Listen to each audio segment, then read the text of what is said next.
started?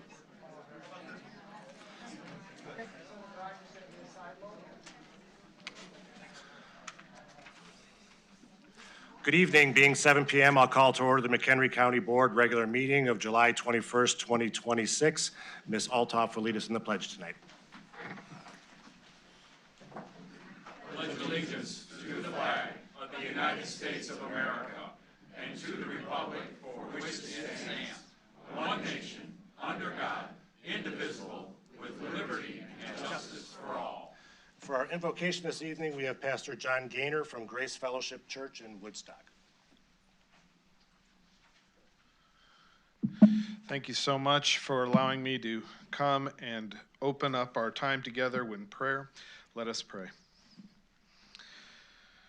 Heavenly Father, we come before you tonight with grateful hearts, acknowledging that every good gift comes from your hand.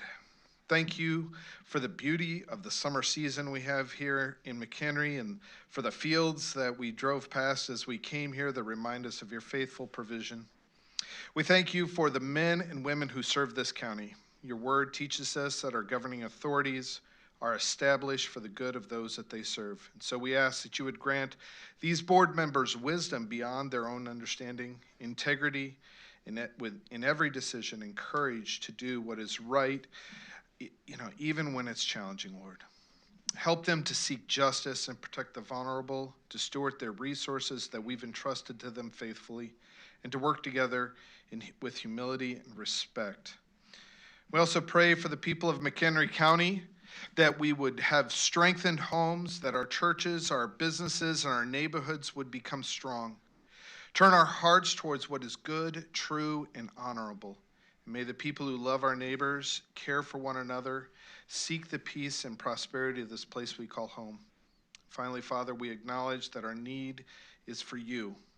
And we know that unless the Lord builds a house, those who build it labor in vain. So may your blessing rest upon this meeting, upon this county. May the decisions that are made tonight promote justice, peace, and a common good. And we ask these things all in the name of the Father, and the Son, and the Holy Spirit. Amen.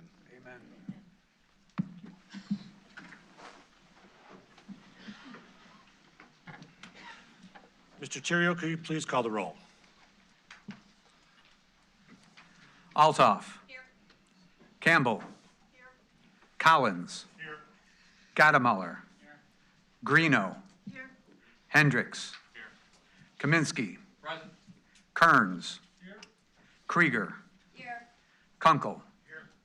Sager. Here. Shorten. Here. Scala. Present. Smith. Here. Sullivan. Here.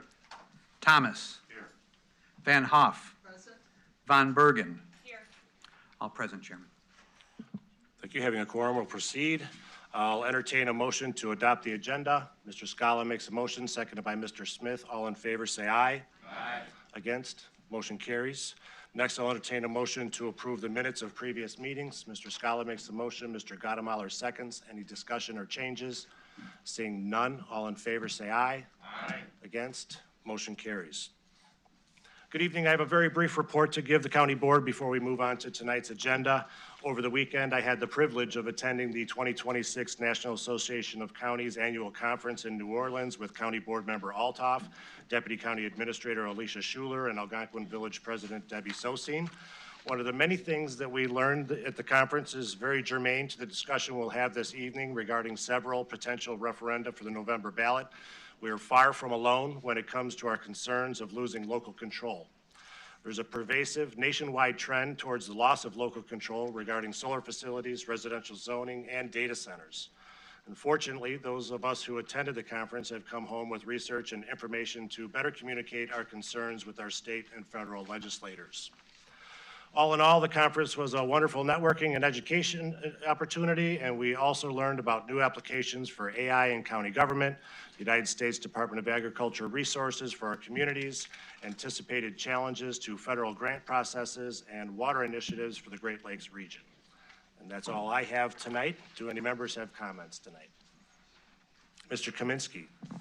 Just a quick note to the citizens of McHenry County. On August 15th from 12 to 8 at Veterans Park in the city of McHenry is Vet Fest, being put on by the American Legion Post 491 and the Sons of the American Legions. All the donations that will be gathered that day are going to go back to our veterans here in McHenry County. Thank you. Ms. Greeno? Thank you, Mr. Chairman. Tonight, I'm proud to support the reading of the proclamation designating McHenry County as a Gold Star community. This resolution is the result of strong collaboration between County Board Member Carl Kaminsky, Commandant Rick Prescott of the Marine Corps League Detachment 1009, County Board Chair Mike Bueller, and myself. I want to especially thank Rick for his leadership and dedication, and Chairman Bueller for his support in moving this forward. It is fitting that our colleague, County Board Member John Collins, a proud Gold Star father, will be reading the proclamation this evening. As a Blue Star family member myself, with my brother-in-law, a retired Marine Corps colonel, and my great-nephew currently serving in the Army, this issue is close to my heart. I am grateful that we are coming together as a board to honor the sacrifices of our fallen heroes and their families. Thank you. Ms. Altoff? Thank you, Mr. Chair. I just wanted to note that I had the pleasure this afternoon of attending my first triad meeting, which is a group similar to our shared services. So it's a group of law enforcement, public safety professionals, and senior advocates that work together to protect older adults from fraud, abuse, etc. Unbeknownst to anyone in the meeting, I was sitting in the back attending my first, and we got accolades and shout outs about McHenry County's police social work program forever. Every single group that made a presentation noted what a wonderful addition that was and how it has assisted them in finding the appropriate resources and help for our older seniors, which is an ever-increasing population, probably me leading the group. But I just wanted to give a shout out again to the Sheriff's Department, to the Sheriff himself who's in the audience, and everybody who is affiliated. That is a phenomenal program. So kudos.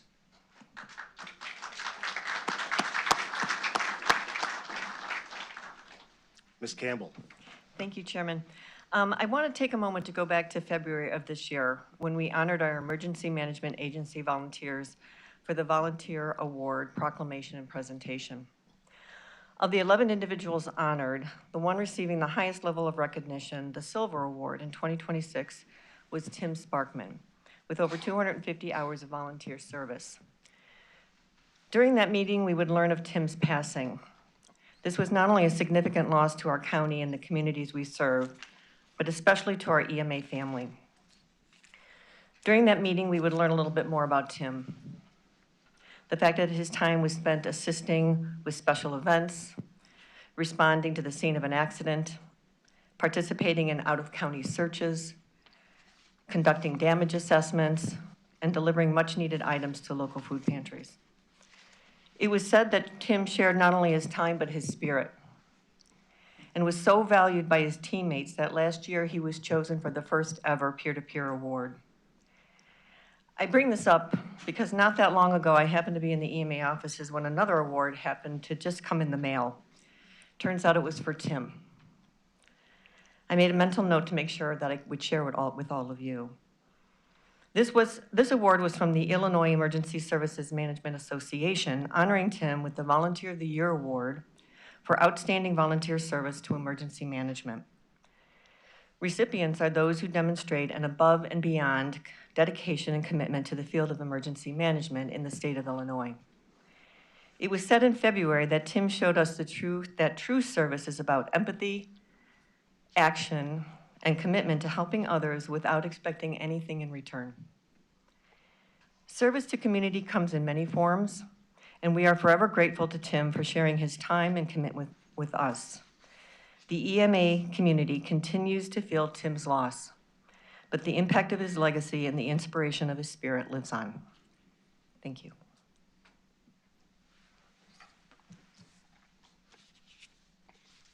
Okay, next we have special recognition.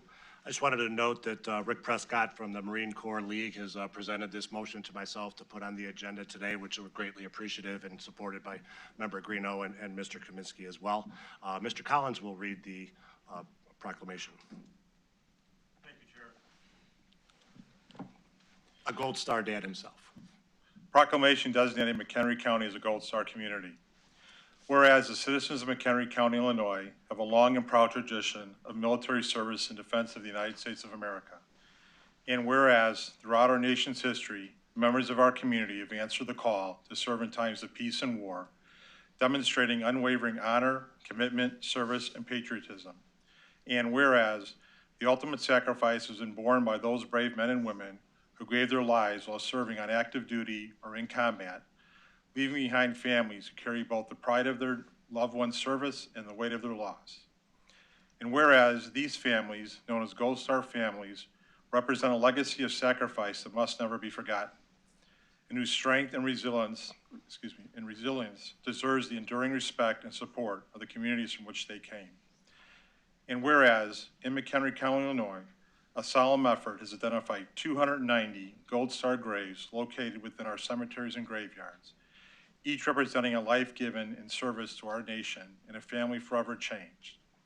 And whereas it is both a responsibility and an honor of our community to recognize these heroes and ensure their sacrifices and the sacrifices of their families are remembered, respected, and honored for generations to come.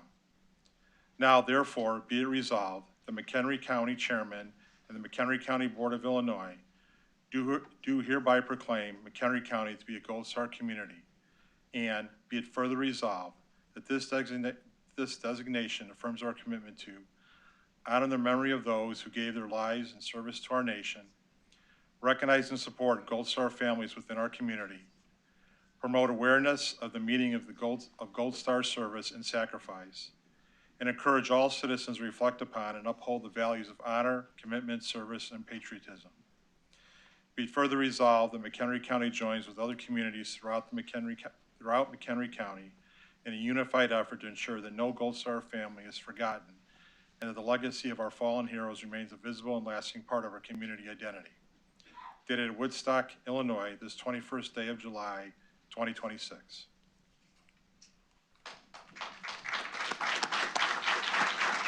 Mr. Prescott, would you come up for a moment? Mr. Prescott?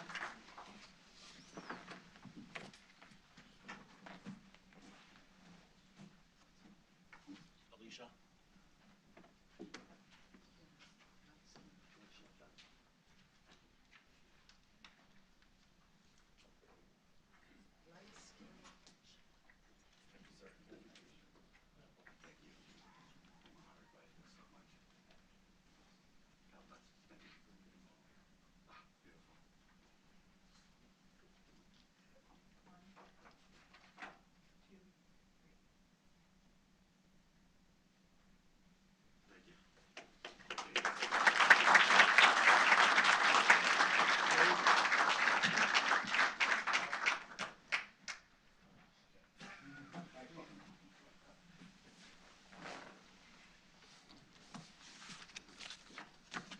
Okay, we'll proceed to zoning petitions. Do any members have items they'd like to remove from the zoning consent agenda? Mr. Smith?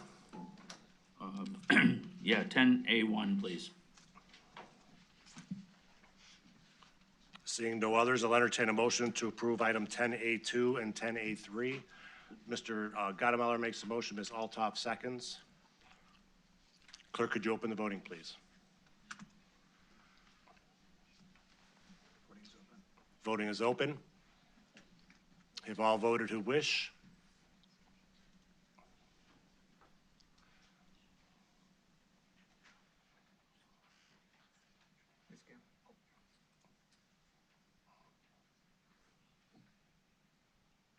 Motion carries. Next, I'll entertain a motion to approve item 10A1. Ms. Von Bergen makes the motion, seconded by Mr. Smith. Mr. Smith? Yeah, thank you. And I brought this up at the cow. I think this ordinance that we have setting the home employee number at one employee other than a family member is adequate, sufficient, and to move this particular petition forward where they're requesting that they'd be able to have 3 employees, I just think it sets a bad precedent. It's not a political thing, it's not Richmond Township, it's their situation, they can deal with it however they want to, but to have a home office for the assessor and then to allow 3 employees there that are not family members, I think sets a bad precedent. Thank you. Ms. Von Bergen? Thank you. I am in support of this variance and agree with the recommendation of our staff and the hearing officer. According to the testimony, the office space that's provided at the township building is not large enough for the work that needs to be done by the assessor. And it does not appear that this request will create problems with traffic, parking, or the surrounding neighborhood. It was noticed that there were 20 people in attendance at the hearing that objected, but none of them were surrounding neighbors of the property. Employees would also work at this location from May through August and again in December. It does not seem to be an ongoing traffic problem, and I really think that this is, a limited and reasonable request, so I will be voting for it. Thank you. Mr. Gottebauer? Yes, I'm also in favor of this request. I would think, if anything, our ordinance is too restrictive to only allow 1 person on a home occupation. I mean, folks, most businesses, forget whether this is an assessor or whomever, most businesses start at somebody's home. And it's pretty rare that you actually only have 1 person working with you. I would think, if anything, this is the type of thing I'd look at and say, guys, you can't tell me that having 2 extra people at your house for 4 months a year is going to have any significant impact on roads, traffic, neighboring properties, any of that stuff. And I think we have to look at this as a zoning question. And as a zoning question, the zoning enforcement officer did have a hearing. He listened to, and from the minutes you can see in those meetings that he listened to all the objectors. But when it comes right down to it, most of those objections had to do with politics, not with whether or not this was going to have any impact on surrounding properties or zoning. And I think that having 2 extra cars in your driveway for 4 months a year is, on a 200-foot long driveway, is just not going to have any impact on anybody. And so I'm in favor of letting this happen. Thank you. Mr. Shorten? I'm not in favor of this item. The hardship isn't site-based. The staffing shortage that's been presented is administrative at the township and not a condition of the land. There's several other reasons. The real need is a township facilities problem, and it's not a zoning problem. And we set a precedent risk by granting 3 times here, similar as from other actually home-based businesses. We're kind of cracking open the door, and I'm not comfortable with that, so I'm going to be a no. Okay, seeing no further comment, clerk, could you open the voting, please? Voting is open. Have all voted who wish?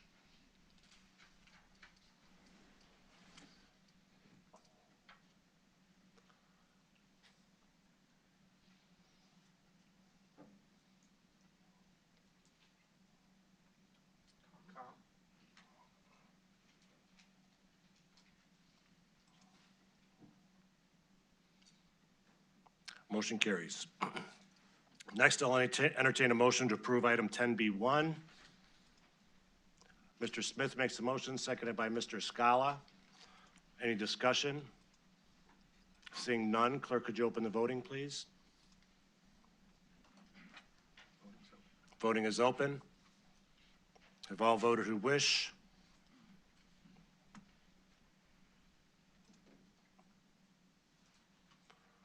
Motion carries. Next, I'll entertain a motion, and if the board is agreeable, the motion would be to combine items 10B2, 10B3, 10B4, 5, and 6. I'll entertain a motion to approve those. Mr. Smith? Yeah, I'd make a motion to combine 10B2 through 10B6. Okay, and there is a Scribner's error on there. Should be a majority vote of members present, all members present, which shouldn't be an issue tonight. Discussion? Mr. Scala is the seconder. Okay, discussion, Mr. Kaminsky? Too late to pull 10B4? Pardon me? Is it too late to have 10B4 stand alone? There's a motion on the floor right now. I mean, I think we can have discussion, but we need to be careful with our discussion because there is attorney-client privilege at stake here on some of this. Mr. Chairman, Go ahead, Mr. Smith. yeah, I mean, I can change my motion and allow it if it's advisable.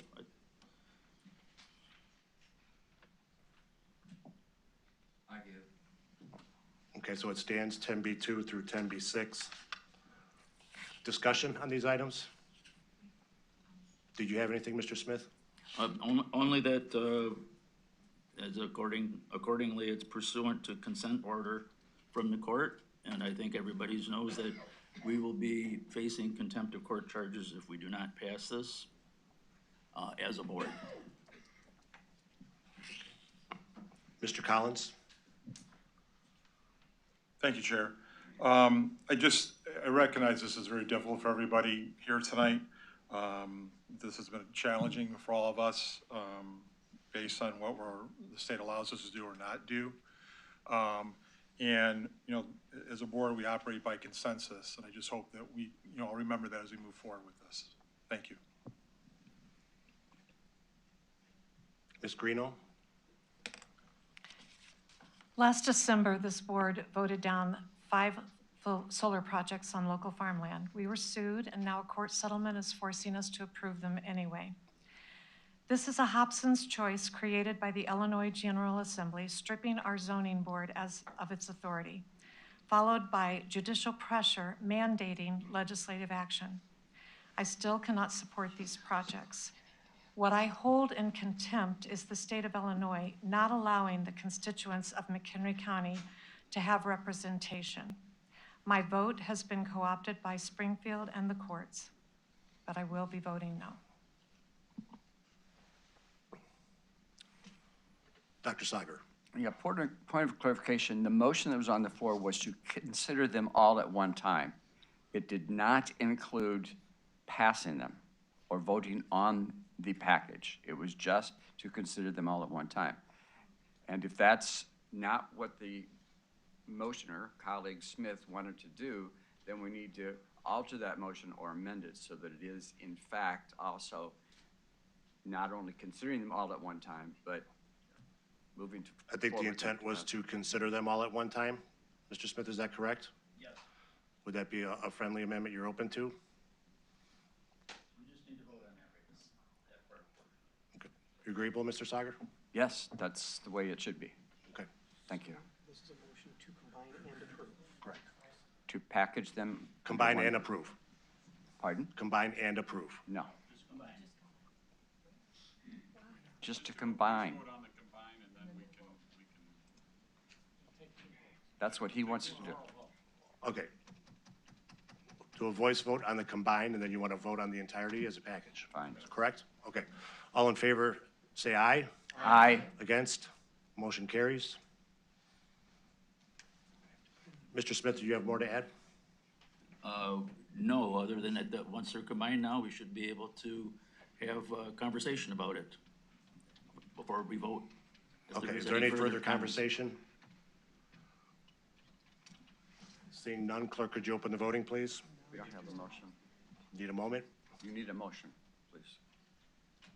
A motion to approve? Correct. Okay, Mr. Smith, would you like to make that motion? Yeah. Seconded by Mr. Collins.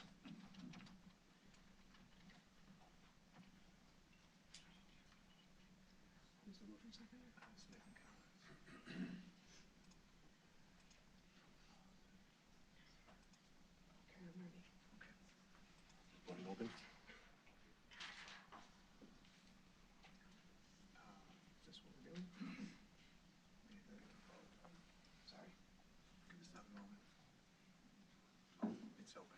Okay, voting is open. Have all voted who wish?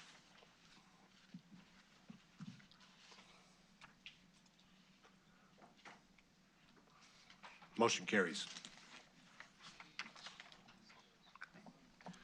Next, we'll proceed to public comment. Just a reminder that this is your opportunity to address the board. You'll have 3 minutes in which to do so, at which time the red light in front of me will come on. If you have not concluded your remarks, I would ask you to do so.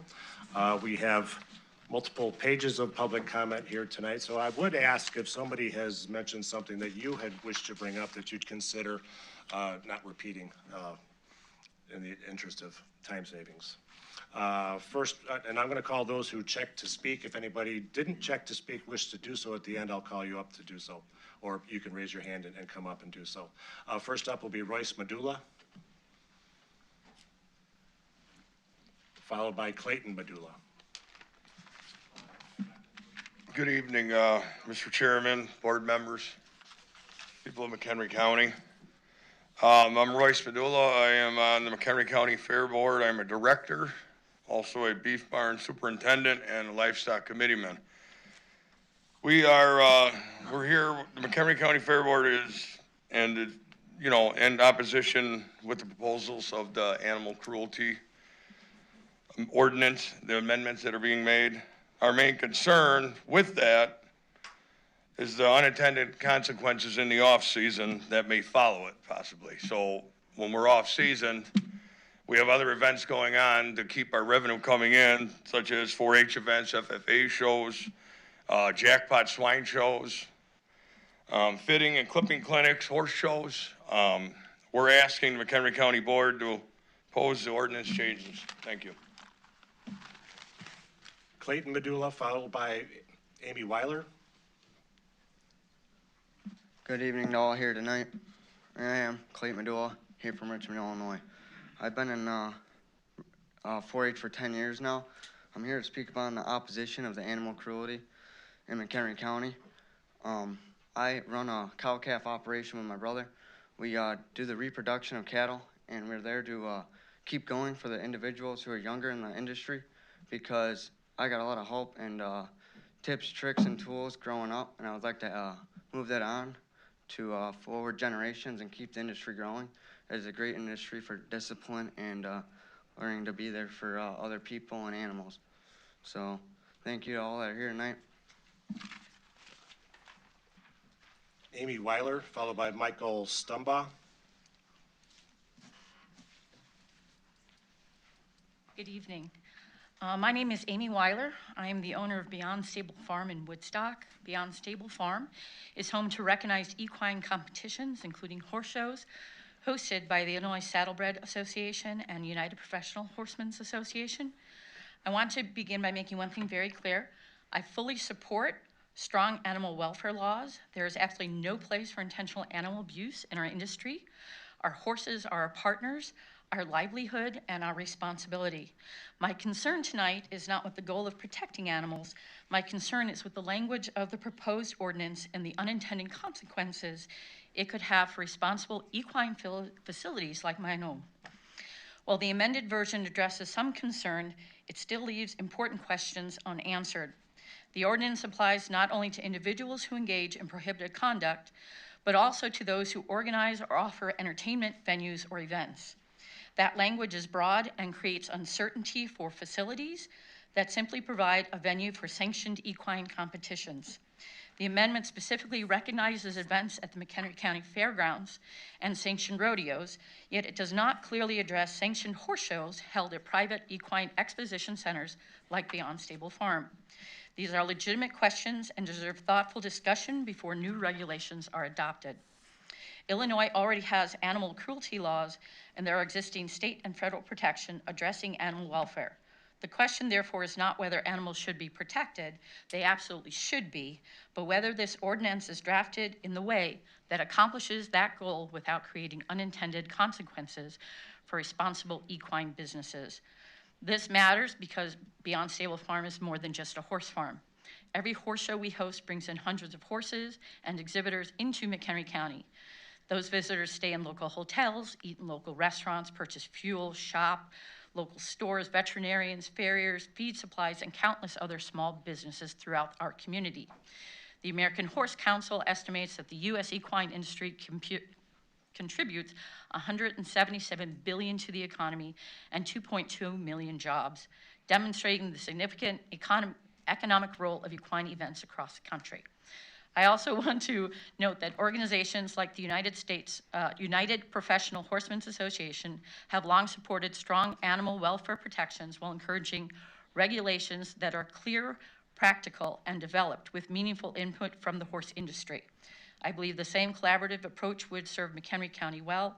Tonight, I respectfully ask the board to slow this process down, work with the equine community, work with the Farm Bureau, work with all those that serve the horse industry. Thank you. Michael Stumbaugh, followed by Cynthia Schenk.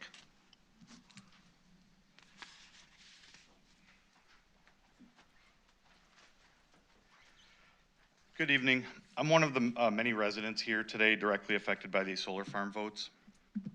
It wasn't the outcome we expected months ago when these were voted down. We were expecting a fight, but now we're learning that we just got a settlement. We were expecting these to be litigated, but we found out that a judge simply signed off on an agreement between the parties. I would like to thank everyone who voted no tonight. It was very brave of you.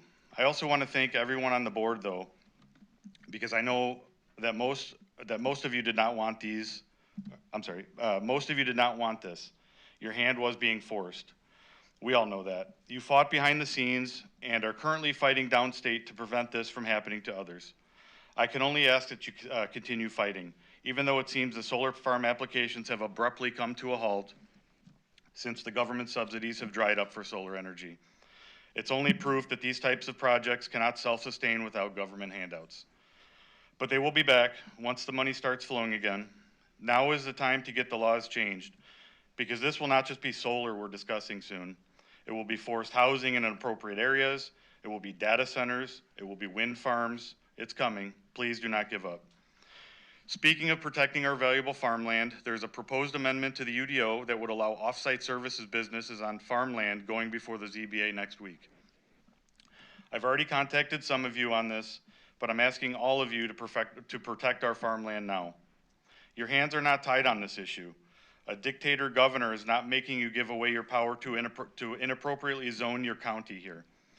Allowing large, invasive commercial businesses to operate on A1 is inappropriate and goes against the character of the county. It flies right in the face of the 2050 plan that was recently voted in, when we vowed to protect our farmland.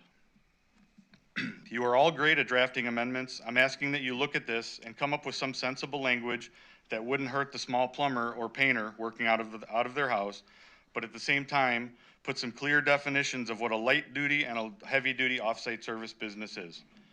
These heavy duty businesses do not belong here on farmland. We are already losing this land to solar farms, and who knows what else next. Please don't let it happen with industry as well. Thank you for your time. Cynthia Schenk, followed by Michael Bergen. I'm Cynthia Schenk. I want to thank the county board for considering new animal welfare legislation we needed in Illinois. I've bombarded you with emails. You know how I feel about the subject. But since we're throwing numbers around, let me say, in my research, I determined that farmers contribute $400 million in revenue taxes. The residential taxpayer contributes 14 billion, or 14, somewhere around there. It's billion, right? Yeah. I think I heard you say trillion. No, billion, right? Yeah, 14 billion. So the dramatic difference in farming versus residential inputs as far as taxes go, residents should have a big voice in animal cruelty legislation, and I think they have within McHenry County. Over and over again, you've stipulated that these new legislative ordinances define entertainment and not farming. I just don't understand why we have this barrier to getting these ordinances passed because of the farming community. It simply doesn't make sense. So I ask you to consider that. I ask you to consider the financial inputs from the residents who want this legislation and continue on the great path that you've been going. Thank you. Michael Bergen, followed by Brittany Kutschbach. Good evening, everybody. Thank you for letting me say something here briefly. I live immediately next door to the Pebble solar site on Bow Valley Road. The panels are going to end up being behind my house as well as to the east of my house. So I'll have them on 2 of my 4 property lines. And I understand there's some 18 zoning condition mandates, I think, that have been made, or changes that were made to the original plan. And I guess since it's going to be here, and it'll be pounding away in no time constructing this stuff, I want to find out about how these will be enforced, or at least ask that that all these different changes will be enforced. Basically, there's 3 specific areas that I'm interested in. Enforcement of the layout boundaries. The developer must not be allowed to expand or creep active panel rows into the southeastern buffer zone. There's a large buffer zone behind my house that is it's not solid soil. That it's very peaty. And I'm afraid that there's going to be lots with the change in water pooling and so forth. I'm afraid that a lot of that water is going to end up in my basement at some point with the heavy rains that we often get in the springtime. So I'd like to make sure that is prioritized, and also on the same token, the stormwater buffers, because these drip lines concentrate all this rainwater on the southeastern native grass buffer. That's my only line of defense against this watershed runoff. So if that should fail, I'd be in big trouble. So I'd like to just make sure that these deep root grasses are fully established before construction alters the historical drainage patterns. And lastly, the eastern screening, which runs along some little over a quarter mile on the west side of my property. There is required vegetation buffer, and I'd like that to be hopefully immediately taken care of, just to cut down. This is my home. I have horses, and I'm afraid of the glare and the visual blight that's going to take place. So anyway, I wanted to just say thank you for trying. You tried to do the right thing, and the state didn't let you. And I do appreciate that. It must have been really tough on all of you. Thank you. Brittany Kutzbach, is it? Followed by Patricia Atwell. Hi, my name is Brittany Krebsbach. I am a project developer with Pivot Energy. I am here, I do want to clarify for under the consent agenda, item 10A3, and then the first item 10B1 for Pivot Energy IL 78. Just wanted to thank the board, also the zoning and planning department office for McHenry County, and then of course our zoning board as well, for your time and meticulous attention on these projects. We do have a few projects in McHenry County. Pivot actually has a few under construction now, and we're hoping to get this project started sometime late this year or next. Pivot's been operating or working in Illinois since 2018, and we have dozens of projects across the state in operation or construction. Today we do have Pepper Construction or Pepper Energy with us. That is going to be our EPC on this project, so we thought we'd just quickly introduce them to the county board. And yeah, we just want to thank you for your time. It was a beautiful drive here through McHenry County today, and I just want you folks to all know that you have a part of that. The zoning board has a part of that. I've been to a lot of these meetings, but I'm sure not as many as you all. So I just want to really thank you all, and I am here for any questions that you might have on our items. Thank you. Patricia Atwell, followed by Renee Wiegert. Oh, okay. Renee Wiegert, followed by Jennifer Schalmoser.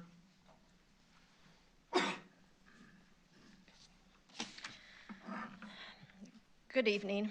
My name is Renee Weigert, a resident of Johnsburg, who has dedicated the last 10 months to protecting our community and our natural resources. Chair members, board members, and everyone came tonight, I thank you. You, the board, were placed in a very difficult position. The majority of the board voted yes tonight. And while this outcome impacts the community deeply, I will start with gratitude. We all stand here united, fighting for health, safety, and truth. I am a strong believer that in every negative, there is a positive. In every setback, there is a purpose. Maybe it's continued unity, maybe it's continued research.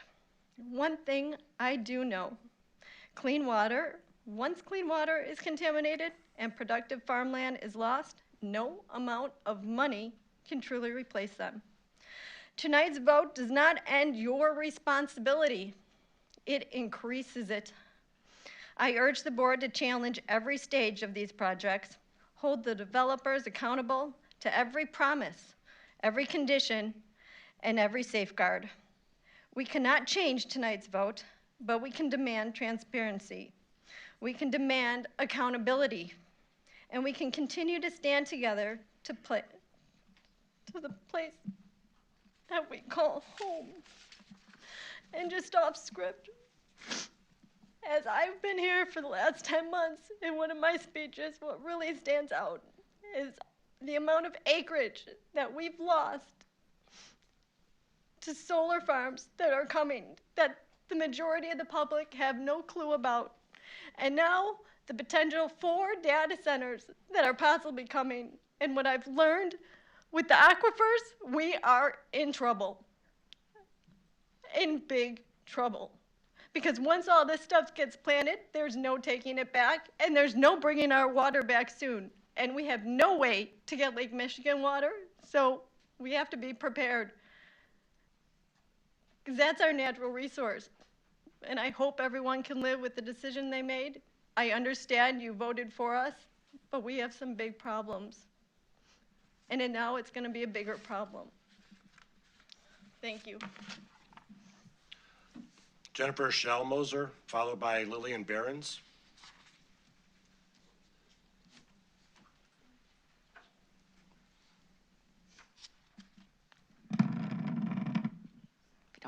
Okay. Good evening, Chairman and members of the board. My name is Jennifer Schalmoser, and I live in McHenry, Illinois.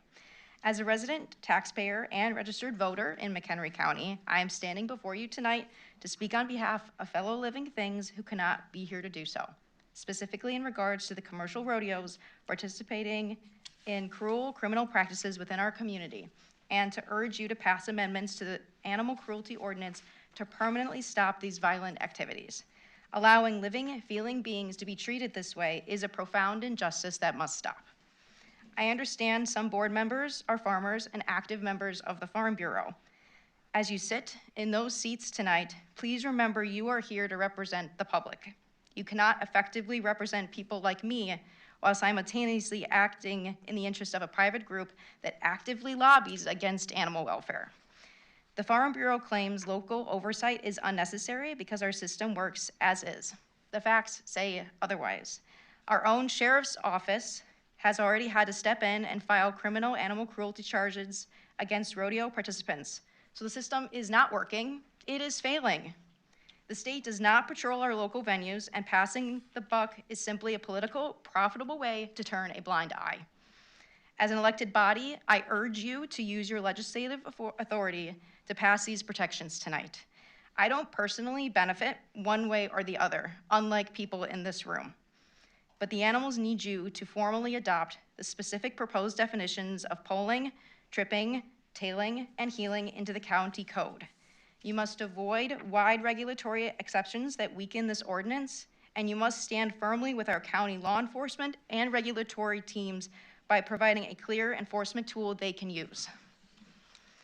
I can take a guess as to what you're thinking. Who's going to pay for all this? I am incredibly frustrated by claims that county funding can't support this anti-cruelty enforcement. As a taxpayer, I want my money going towards protecting these innocent animals. They did not choose to exist and have done nothing to deserve such horrific violent treatment. Contrary to what some people think, animals do in fact feel pain, they do feel fear, and they do get hurt, just like you and me. For people who think, but this is the way things have always been done, that line of thinking is dangerous, lethal for some, and it's no justification to torture non-human animals for fun. These commercial rodeos are archaic and shouldn't even be happening in our community, which is a conversation for another day. There is no room for compromise today. The animals cannot afford it, and they're the ones paying the price. I am watching exactly how you vote this evening, and I expect you to put your constituents and the public good over private industry allegiances. Please make the right choice and do your part to make this world a little less cruel. Thank you for your time and conscious consideration. Lillian Behrens, followed by Jody Wiedeker. Good evening, members of the McHenry County Board. My name is Lily Behrens. I live in Huntley, Illinois. I'm a member of the McHenry County 4-H and have been exhibiting livestock at the McHenry County Fair for the last 13 years. I'm here today as a young person involved in agriculture to share my perspective on the Ordinance for Action relating to the youth livestock education. 4-H is a youth development and education program through the University of Illinois Extension. While many people see us at the McHenry County Fair, our livestock projects take place year-round. The fair is a cumulative event of our 4-H year, similar to a final project or final exam, where we demonstrate the knowledge and skills we have spent months developing. Each year, 4-H livestock exhibitors are required to complete the Youth for Quality of Care of Animals, or known as the YQCA training. Through that training, we learn about animal well-being, proper livestock management, and the difference between humane animal handling and animal abuse. As I have reviewed the proposed language in this amendment, my concern is not with the goal of protecting the animals. I believe everybody involved in 4-H supports animal welfare. My concern is whether some of the language could be interpreted differently by people who may not have experience working livestock. Working safely with large animals requires knowledge, judgment, and understanding of animal behavior. When handling an animal that may weigh more than 1,400 pounds, my first responsibility is to keep both the animal and the people around it safe. Sometimes actions that may look unusual to a spectator are actually accepted livestock handling practices intended to prevent injury or stress. I worry that younger 4-H members, especially those who are just beginning to learn, may face confusion or criticism if observers misunderstand what they are seeing or possibly saying. I also wonder how distinctions between education, exhibition, and entertainment would be made, and who would determine what constitutes acceptable livestock handling in various situations. My hope is that as these issues are concerned, the education nature of youth livestock programs and the experiences 4-H members are taken into account. Programs like 4-H help develop the next generation of responsible animal owners, agricultural professionals, and community leaders. I thank you for your time and for listening to my perspective. Jody Wiedeker, followed by Heather Friedley.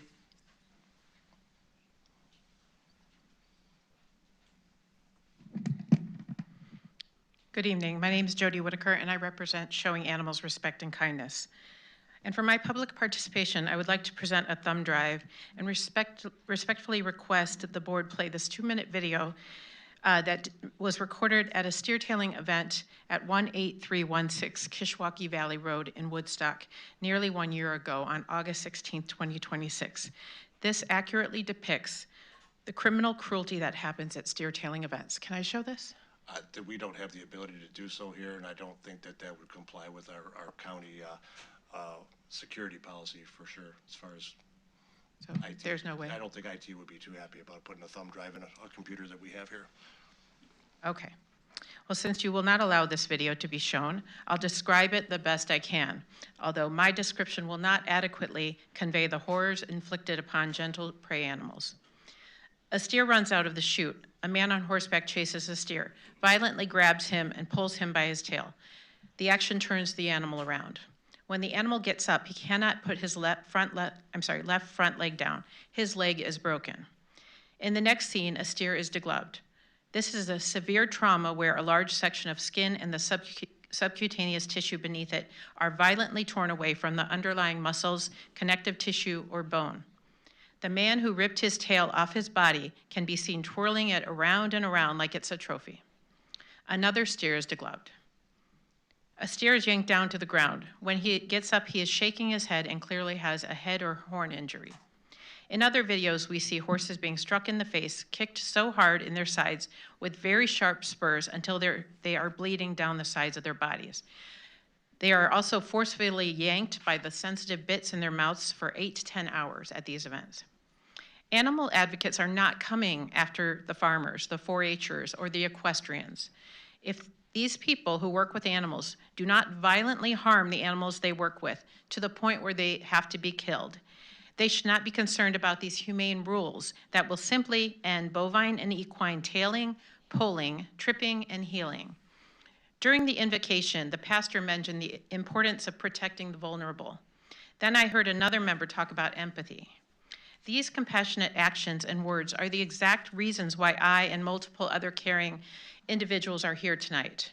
This is an emotional issue. It's happening in this county. These are crimes, and it is critical that everybody sees this criminal animal torture, mutilation, and crippling. If you haven't watched the videos we've sent you, I urge you to do so, because you cannot honestly vote on this issue without viewing the truth. Thank you very much for your time in considering this important issue, and I hope all of you will support the proposed humane amendments that will end the immense suffering of steer tailing, tripping, and tripping of 1,000+ pound prey animals. Thank you again. Rick Prescott, did you wish to speak?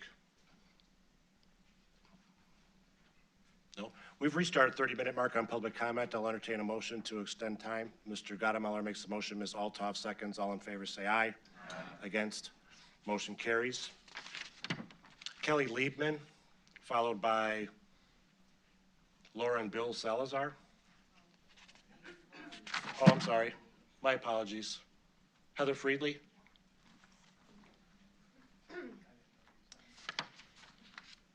Good evening, Chairman and members of the board. My name is Heather Friedley, and I'm a McHenry County resident. I'm here tonight to ask you to vote for justice and compassion for the most vulnerable and support the proposed amendment for the Humane Care for Animals Ordinance. I cannot talk about this amendment without looking directly at the suffering that forced its creation, the brutal practice of steer tailing. Steer tailing is not a standard agricultural practice, nor is it protected under normal animal husbandry. It is the most injurious and deadly of all rodeo events. Please consider the reality of what happens at these events. As Jody discussed, a terrified animal is forced to run, is chased by a rider who violently grabs him by the tail, wraps it around his leg, and slams him into the ground at high speed.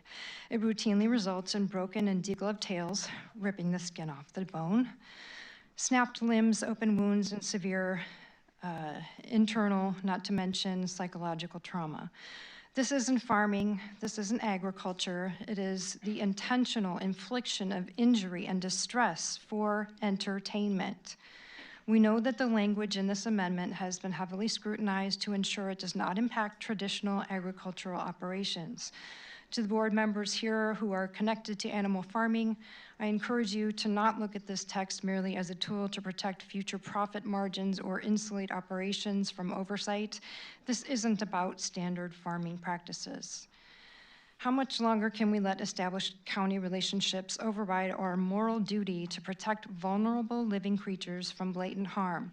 How much longer can the truth of an animal's suffering be ignored to protect a bottom line? When you cast your vote, you are making a moral choice. You are deciding if McHenry County stands for compassion or if we allow cruelty to be protected by proximity and personal self-interest. Look past the politics, look past the profit margins, and ask yourself, is it acceptable to tear a steer's tail from its body for entertainment? The answer should be no. Please vote yes on this amendment. Thank you for your time. Kelly Liebman, followed by Laura or Bill Salazar.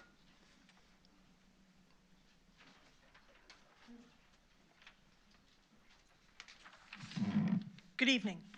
Many residents are here tonight to oppose the continued conversion of productive farmland into solar developments. We are concerned that the state of Illinois has significantly limited local control by preempting county zoning authority over these projects. However, the proposed solution of placing a home rule and county executive referendum before voters is not the answer. These are separate issues. Converting McHenry County to a home rule county with a county executive does not restore local zoning authority over state mandated solar projects. A county executive would centralize significant administrative authority into a single elected office while creating additional layers of government and increasing costs for taxpayers through new salaries, benefits, pensions, legal counsel, and support staff. Home rule would allow the county to create new taxes and incur debt without voter approval.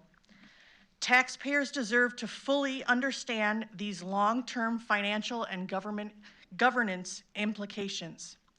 Rather than pursuing a structural change in county government, I urge the board to explore every available legal avenue to challenge the state's preemption of local zoning authority, including litigation if appropriate, while preserving the county's objections to these projects. Finally, I ask the board to vote no to putting both the advisory and binding home rule and county executive referenda on the November 2026 ballot. The solution to the state's solar mandate is not converting McHenry County to home rule with a county executive. These are separate issues, and one does not solve the other. Thank you.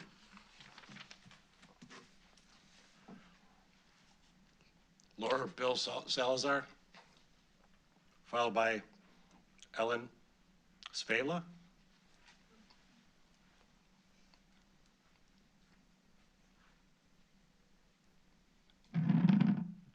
Hi, my name is Laura Salazar, and I have lived in Johnsburg for, my Lord, forever, since I was 4.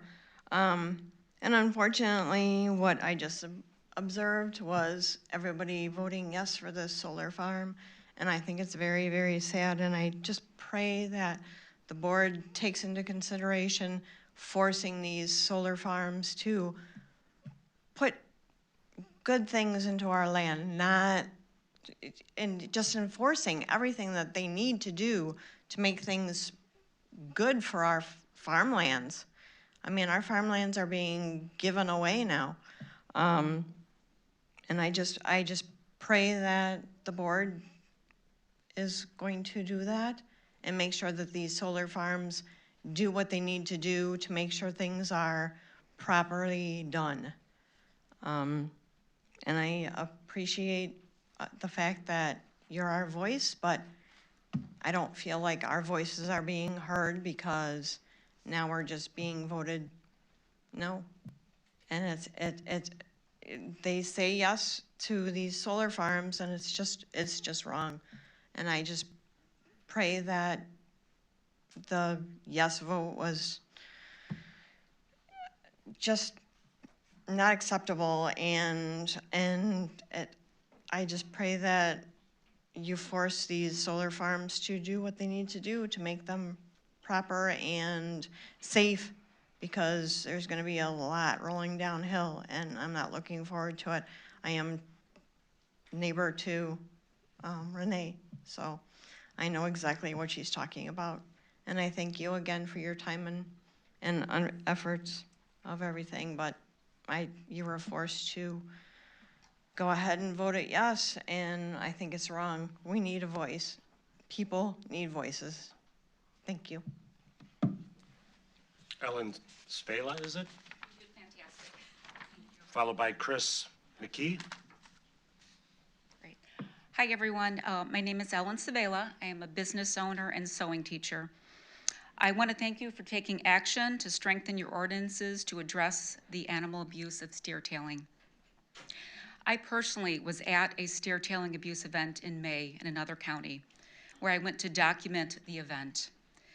It was horrible to witness these animals being abused over and over again in stairtailing. This is something I didn't want to see, but I chose to go there so that I could be their voice. Some of these animals had their tails ripped off, and some were left maimed. It was clear to what was being done to these animals was abuse. I urge you to vote yes to add language to your codes to prevent the act of steer-tailing. This language does absolutely nothing to interfere with 4-H'ers or anyone else that wants to be kind to animals.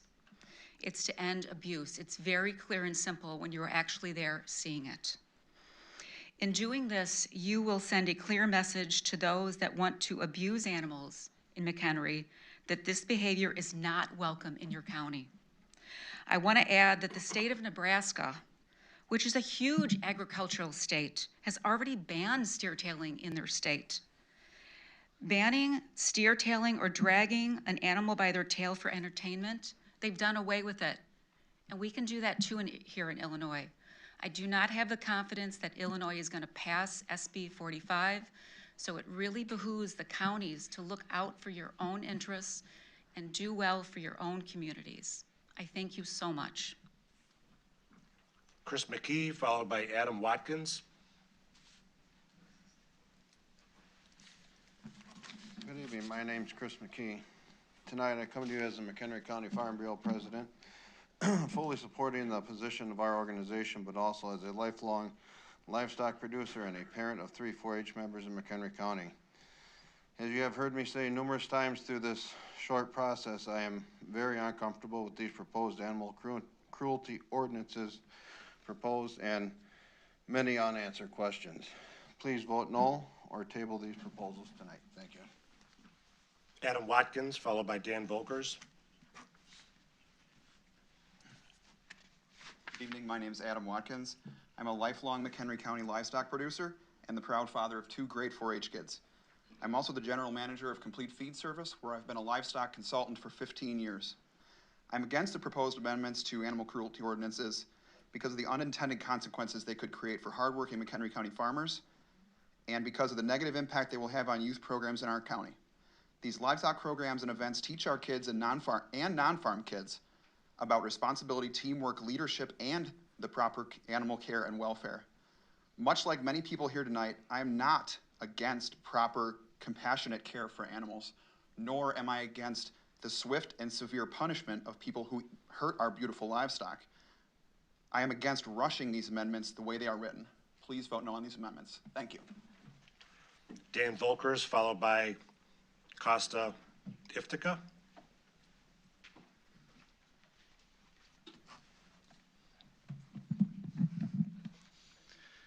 Chairman, member of the board, thank you for your work and for the opportunity to address you on this important issue.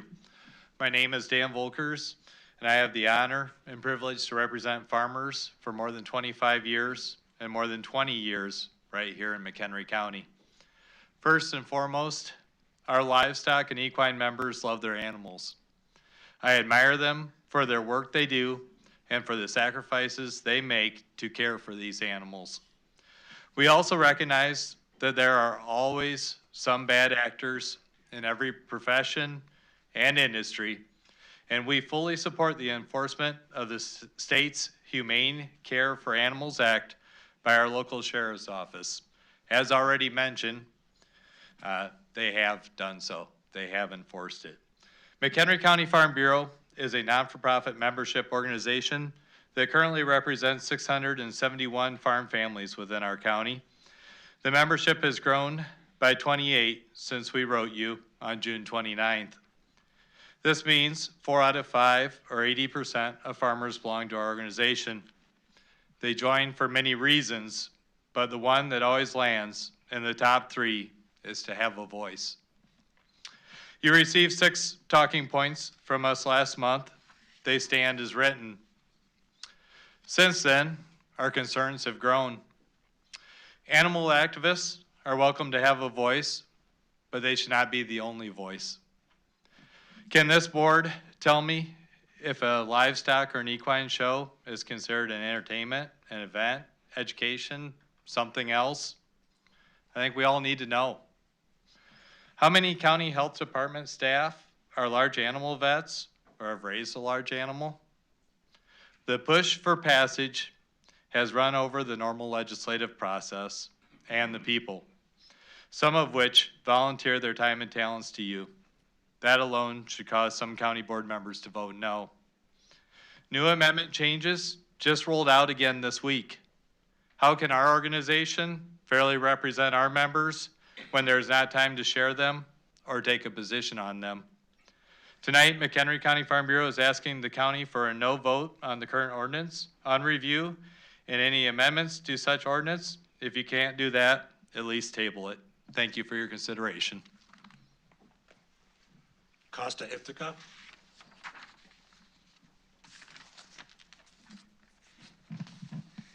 Good evening, board members.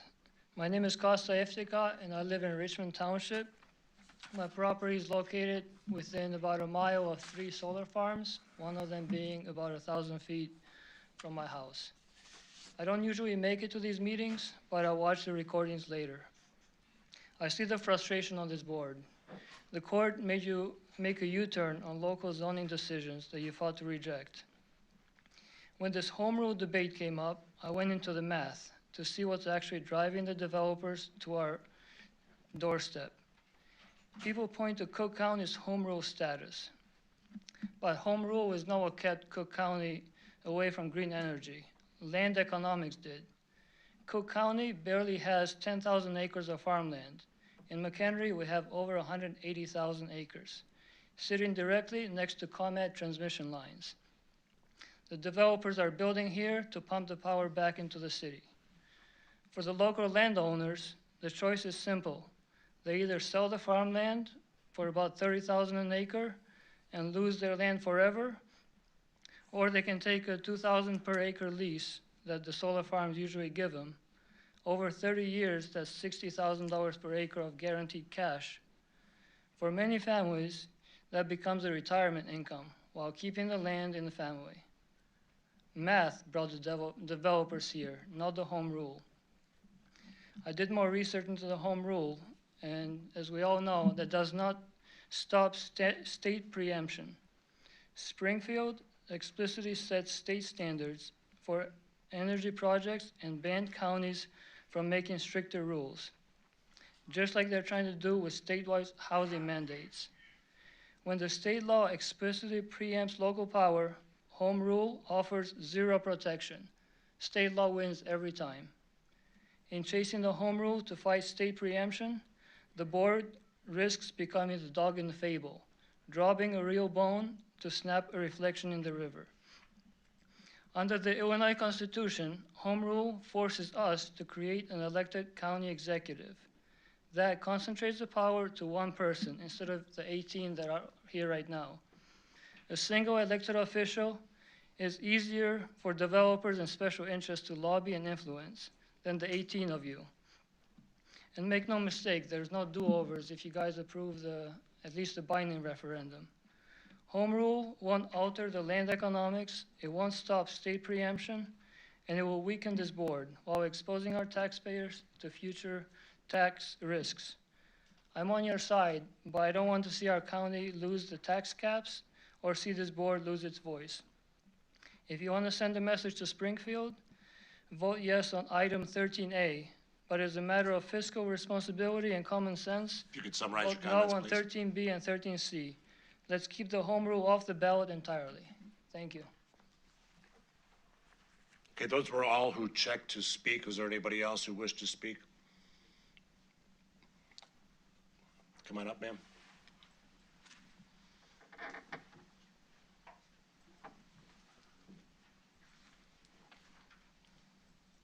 Hello, my name is Emily Grant. I'll be brief. Just wanted to say thank you to all that voted no to the solar farms back in December, and especially those who were brave enough to vote no again today. As stated on Thursday, your hands were figuratively tied. But your fight is just beginning. Hold true to every single one of the local and state mandated requirements, especially these 5 that we fought so hard for. Thank you again.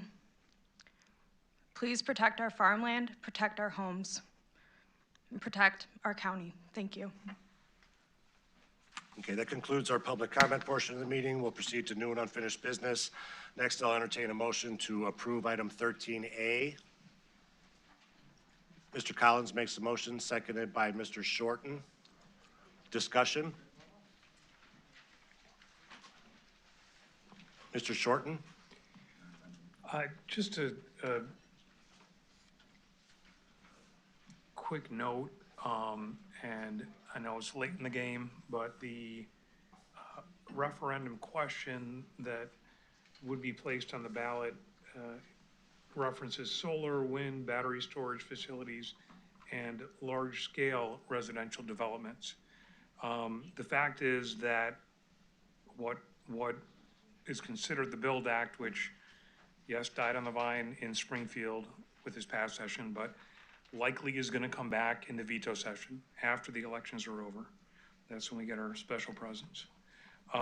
The latest version of that bill was not about large-scale residential developments. It was about residential development. And essentially, it set forth the concept that if my neighbor, who has a quarter-acre lot, decided to either on their own or sell it to a developer, their property, that developer by right would be able to knock down their house, conservatively 1,800 square feet, and build a 6-unit, 3-story multi-unit development that would fill pretty much the entire lot. The setbacks in the front and the back are 10 feet, and the size would be about 5 based on SB 640 Amendment 2, which is the last version that sat through Springfield. That didn't get voted on, I'll just be fair. But again, I believe it's going to come back.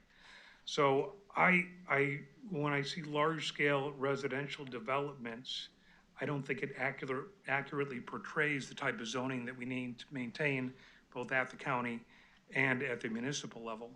So I'd like to make a motion to strike large-scale residential developments and replace it with residential development. So I'm making a motion to amend based on that wording. And I'd ask for someone to put forth and offer a second. Just take off large scale, is that what you're saying? Take off, it doesn't say large scale. His mic is not on.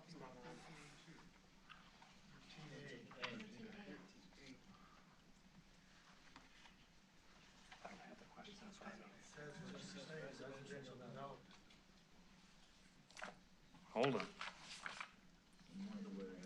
I don't have it in front of me. It says exactly what he's requesting, residential development. That's what it says. It's within the body, Michael. I'm reading from the resolution at the top of page 3, where it says, should the Illinois General Assembly repeal the state laws that prevent McHenry County and other local governments from exercising full zoning authority over the siting of commercial solar, wind, and battery energy storage facilities and large-scale residential developments, and restore that authority to county and municipal governments. Anyone's welcome to look, it's right here on my screen. For clarification, Member Shorten's reading the verbiage of the question itself, and that's Right. where it says large scale. Correct. So I'm suggesting remove large scale and then remove the S at the end of the word developments. Okay, is there a second to that motion? Yes. Ms. Greeno seconds. Any discussion on that? All in favor say aye. Aye. Against? Motion carries. Back to the original motion. Is there any further discussion on this item? Seeing none, clerk, could you open the voting, please? Voting is open. Have all voted who wish?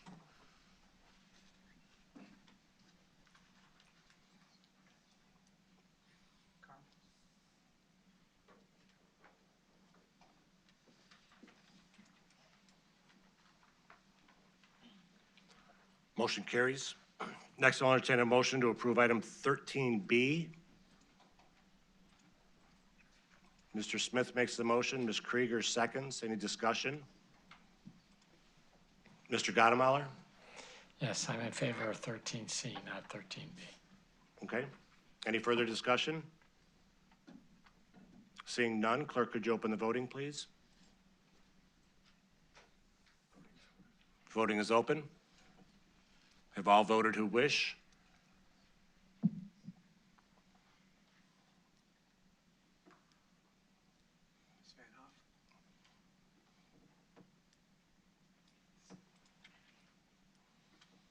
Motion does not carry. Next, I'll entertain a motion to approve item 13C. Mr. Gottemoller makes the motion, seconded by Mr. Kearns. Discussion, Mr. Gottemoller? Yes, I know there's some misunderstandings about what home rule does or doesn't do, but I also know that this is a non-binding referendum asking people to try the best they can or to give us how they would like us to fight back against what's going on in Springfield. And it is one possible way to do it. If the people of McHenry County decide they don't want us to do it, we won't do it. But I would like their opinion about it before we get any further along. And I do think it's important. If Cook County wants, and the Cook County Democratic machine wants to pass resolutions and legislation for McHenry County, I think they ought to be included in it. And I'm very, very tired of Cook County making an exception for itself. And, you know, again, the law is supposedly so good, let it be applied to everybody, including those in home rule. Ms. Greeno? Thank you, Mr. Chairman. I rise in support of placing this non-binding referendum on the ballot. I personally oppose home rule for McHenry County. It would significantly alter our current form of county government and could lead to higher taxes for our residents. That said, the people of McHenry County deserve a voice. Governor Pritzker's central planning mandates have stripped local control over energy zoning and public safety. Our residents should have the opportunity to decide whether they want home rule to strengthen their ability to make local decisions that affect their life, liberty, and pursuit of happiness. I will be voting yes on the resolution 13C, not because I support home rule, but because I support letting the people decide. Ms. Campbell? Yes, I made quite a few comments last week, so I won't go too much further with that. So I think I've been pretty clear that I'm a no on both. I get the point about asking people for their opinion. Again, this is not about home rule. I think the last speaker actually said quite a lot that was pertinent. It is a significant change to the structure of our county government. We would be voting on whether or not we want an elected county executive form of government, unlimited taxing powers, and the potential for local control. Is not guaranteed, and we've talked about that. And even the two things that we've talked about the most, solar and the Build Act, have already been preempted. So I think the problem isn't so much going out and getting the opinion of the voters. We haven't actually taken the time to have an adequate discussion about this ourselves. We're pushing this forward. We're pushing it forward pretty quickly, and I think that there is confusion out there as to why. Last week, we had a public comment that said, a statement was made, the public deserves a transparent process that allows for voters to make an informed decision. The key here is informed. We are pushing a question out to voters that we have not adequately addressed. So to me, this is the opposite of transparency. And it begs the question, why? Why are we pushing this out so quickly without adequate attention to the details? And so for me, that begs the question, and why? To me, that's not a transparent process. Thank you. Mr. Shorten? I'm going to be in support of putting the non-binding referendum regarding home rule on the ballot.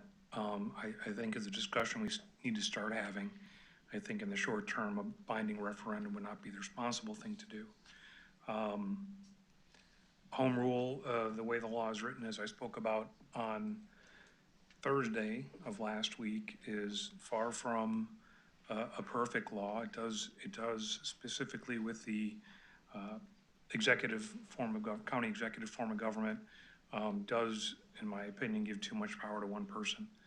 But I think this is a way to gauge, for 50-50 or 45-55, then, we continue discussions. If it ends up going down in proverbial flames, then we know where we stand.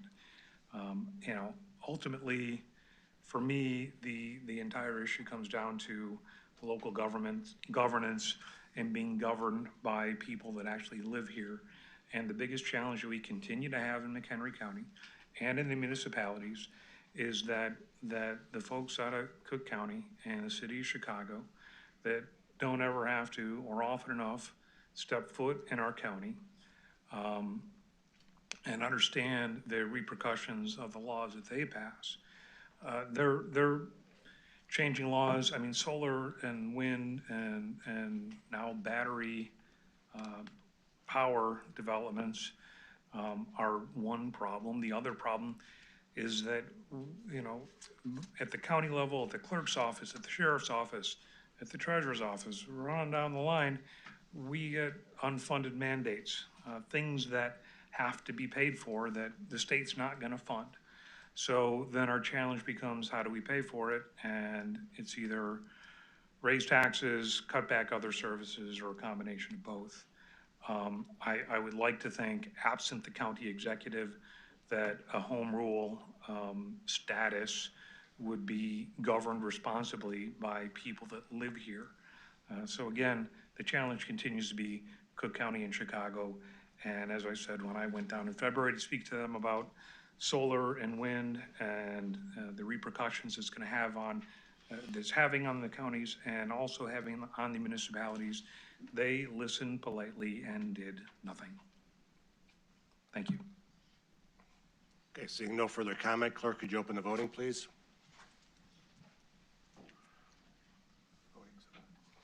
Voting is open. Have all voted who wish?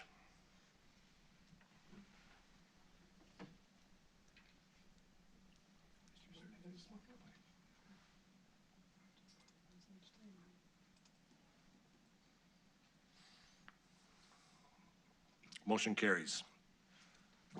No appointments tonight.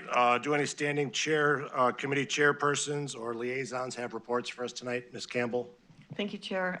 Yes, just regarding the Emergency Management Agency, at the end of June, our amateur radio volunteers, in conjunction with EMA, participated in the American Radio Relay League Field Day. This is it's held annually, and it's the nation's largest emergency communications exercise. Field days provide amateur radio operators the opportunity to practice establishing reliable communications in simulated emergency conditions without relying on traditional infrastructure. This is a great opportunity for volunteers to test their equipment, sharpen their skills, and interact with fellow operators across the region, which strengthen, not only, it's a great way to strengthen our county's preparedness, and we appreciate the time and effort that they put in. Again, these are volunteers. Thank you. Thank you. Ms. Greeno? Yes, the Workforce Investment Board met on the 17th of July, and they went through a number of state supplement grant improvements and also apprenticeship have been improved, policy updates that will be coming, and the training program approval process is in process. There's a board certification that will be coming up in September that was reviewed, and there will be a change to the proposed OMA that will be how programs will be engaged in that. So thank you very much. Thank you. Seeing no other reports, proceed to routine consent agenda. Do any members have items they'd like to remove from the routine consent agenda? Seeing none, I'll entertain a motion to approve the routine consent agenda. Mr. Scala makes the motion. Mr. Sager seconds. Clerk, could you open the voting, please? Voting is open. Have all voted who wish?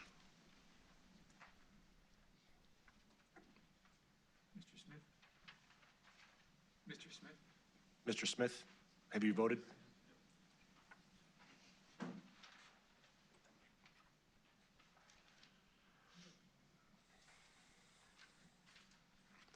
Motion carries. Next, we'll move on to ordinances. We have 3 for review, 1 for action. I will entertain a motion to approve item 17B1. Ms. Altoff makes the motion, seconded by Dr. Sager.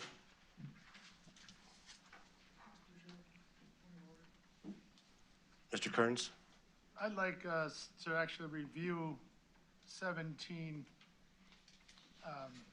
A3, just to go over, since it affects 17B1, 17A3, the text amendments for the tailing and everything. I'd like Adam to speak on those. Is anyone opposed to that?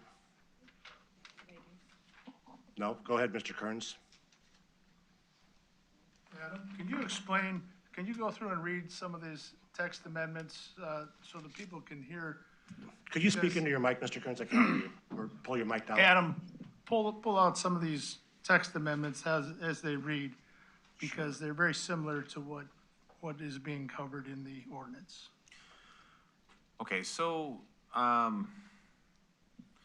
they touch on the procedurally for the temporary use, temporary entertainment events. The first one is going to be the application time. So they're going to ask for it 60 days in advance. And then we scroll down to penalties. Let me get to the right section. So there's a denial of future permits, and then injunctive relief. So the county can seek injunctive relief for anybody that has an event without obtaining permission. Particularly in 8, D, C, all the way down, those descriptions. That's what I want people to understand, what we're doing here. So D through Q have been added. D is the prohibits the harassment, unnecessary roughness, or abuse of any animal. Prohibits the this prohibition to read concurrently with and not in exclusion of prohibited activities under the state and federal law, including but not necessarily limited to the Illinois Humane Care for Animals Act. Intentional tripping of any horse is prohibited. Any injured animal shall be humanely removed from the arena and not allowed to participate in any further tasks or for the event. Stimulants or hypnotics may not be given to any animal for contest purposes. H, steers and calves may only be used for one task within an event per day. I, the use of electric prods or similar electric devices is strictly prohibited except in emergency situations. For the purposes of this subsection, emergency situations are limited to instances where the health, well-being, or safety of a human being is in imminent danger. Spurs must have 5 or more points and must be dull. Locked rowels or rowels that will lock on spurs are strictly prohibited. The use of sharp or cutting objects in cinch, saddle girth, or flank straps is prohibited. The use of pregnant mares or cows is strictly prohibited. The practice, event, or task commonly referred to as steer tailing is strictly prohibited. For purposes of this subsection, steer tailing includes initiating contact with the tail of the steer or calf and applying force on the tail or calf or steer, causing the calf or steer to be taken to the ground. Item O, the practice, event, or task commonly referred to as jerk down is strictly prohibited. For the purposes of this subsection, jerk down includes roping any part of the body of the steer or calf and applying force on the rope such that the steer or calf flips over backwards. P, an incident action plan approved by the McHenry County Emergency Management Agency shall be obtained.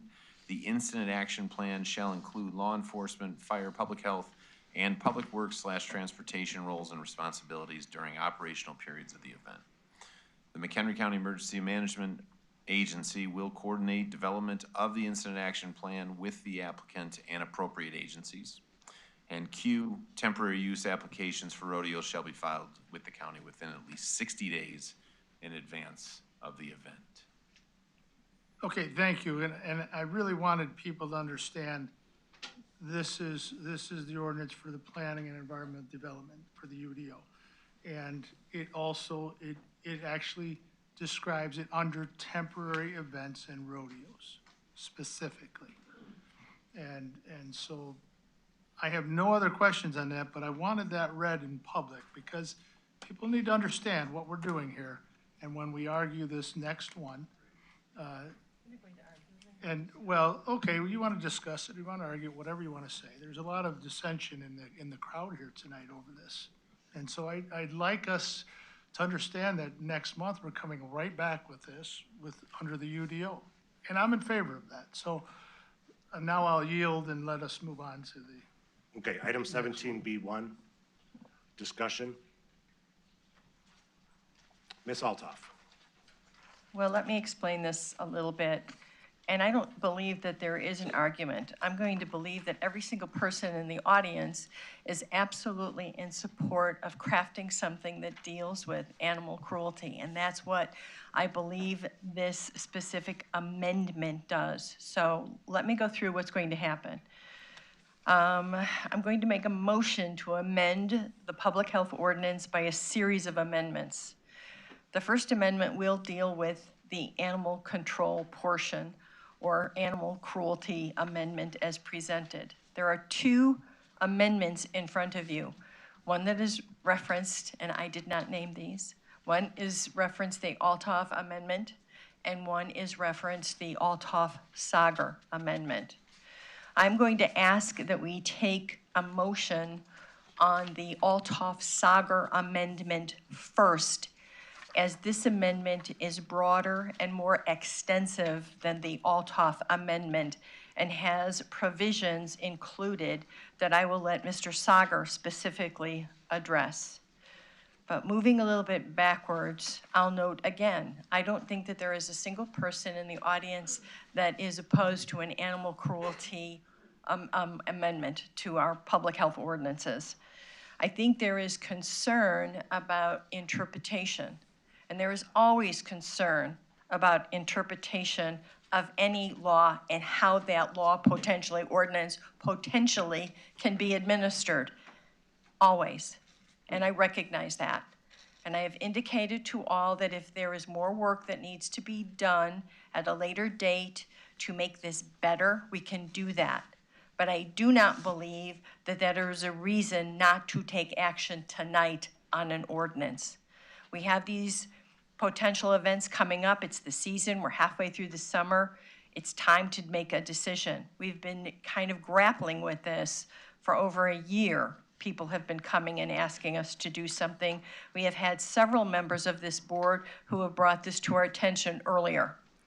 So what this amendment proposes to do, both mine and the Althoff-Sager amendment, is basically create a better tool, a local tool, not to statute, but to give our law enforcement, our animal control individuals, as well as our state's attorney, the ability to enforce and prosecute when acts of animal cruelty are in fact engaged in. That's what this does. We incorporated the state's humane care for animals in our ordinance. We expanded it in some areas in light of the fact that we included more of a circle of liability. So it's not just the individual, it expands beyond just that individual. So if there is an event, the individual who is organizing that event or the organization is also liable. We have heard this in 3 committees. I honestly believe it's every single member of the board has been in one of those committees except for maybe 2. And we have discussed this ad infinitum at our committee of the whole. I received absolutely not a single question, and I asked our county administrator just today if he had heard from anybody with any questions or recommendations or suggestions. None have been received. I see absolutely no reason to beat this up. It's a tool. Our state's attorney's office, our sheriff's department, our animal control individuals were actively engaged in attempting to draft this amendment for your consideration. We took very large care of the concerns that were raised by the Farm Bureau. We are giving them an exemption at the fair and at Harvard Milk Days. We absolutely are giving them the exemption about laying down of an animal for medical or identification purposes. And normal good animal husbandry practices are also exempt. We've tried to do the best possible job. Will we find out that we need to modify or amend? Perhaps, but that's true with everything we do here. We are policymakers.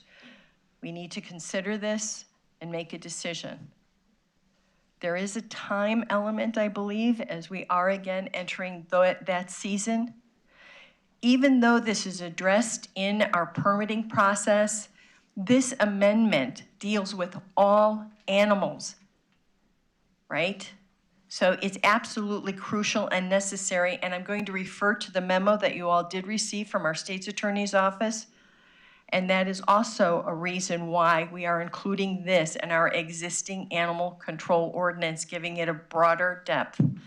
So with Mr. Chairman, with your permission, may I turn the floor over to Well, I Mr. think we need to make a motion for the Althoff Saga amendment, don't we?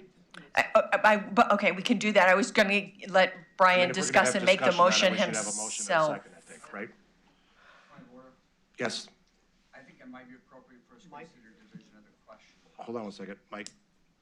I think it might be appropriate for us to consider division of the question first, because we do have portions of the ordinance which are, I don't think, under any concern on behalf of the membership. So it seemed to me that we could just go ahead and deal with those, and then these additional sections might be considered. Okay. I have no objection. No objection? So your motion is to divide the question? Yes, please. Okay, Mr. Sagar makes that motion, Mr. Kern seconds that motion. So the first portion is going to be the health ordinance changes or amendments themselves, and then we'll take the animal side of things separately. Correct. Is it also the amendment to the health ordinance with regard to the changes that were voted on by the Board of Health last night at their meeting? Because then someone needs to read them into the record as well, as part of the motion. Are you prepared to do that? I am, sir. You received them at the Committee of the Whole, and you have them in front of you this evening. Yes. Yes. Yes, I understand. Mr. Chair, can you take a vote on the dividing the question first, and then if once we have that established, then someone can make a motion with those amendments added to it? Okay, yes. So, I mean, all in favor, say aye. Aye. Aye. Against? Motion carries. The question will be divided.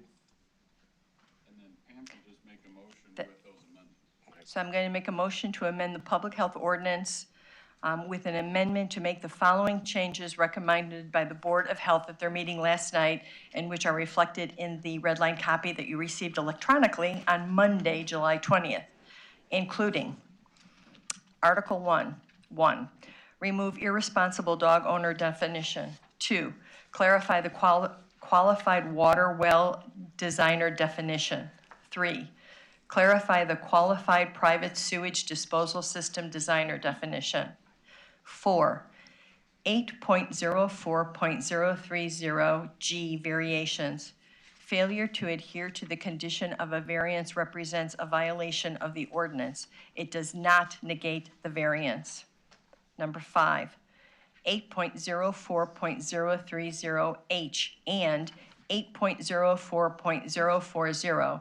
Remove appeal of a permit review. The appeal would be for a denial of a permit.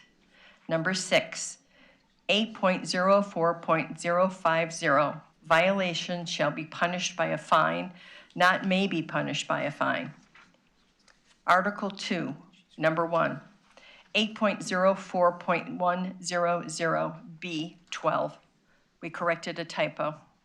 2, revise 8.04.110, revised to clarify that the county may seek injunctive relief per 8.04.050. Article 3, 1, 8.04.140, paragraph A1, broadened the revision to be any business that allows a food establishment to operate at their premises must ensure that the food establishment is permitted.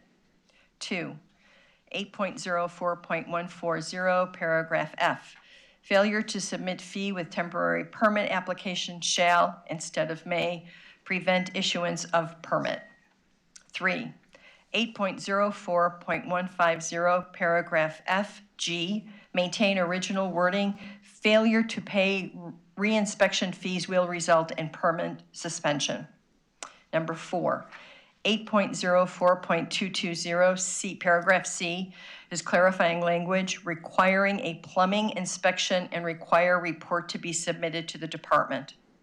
Article 4, number 1, 8.04.370, paragraph U, the review of a permit cannot be appealed. A permit denial can be appealed. Number 2, 8.04.590U, remove the letter of credit in the event that the property is not connected to community sewer or the installation of a private sewage disposal system is not completed.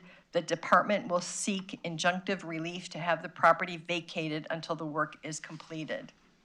Article 5, 1, 8.04.800, short-term rentals.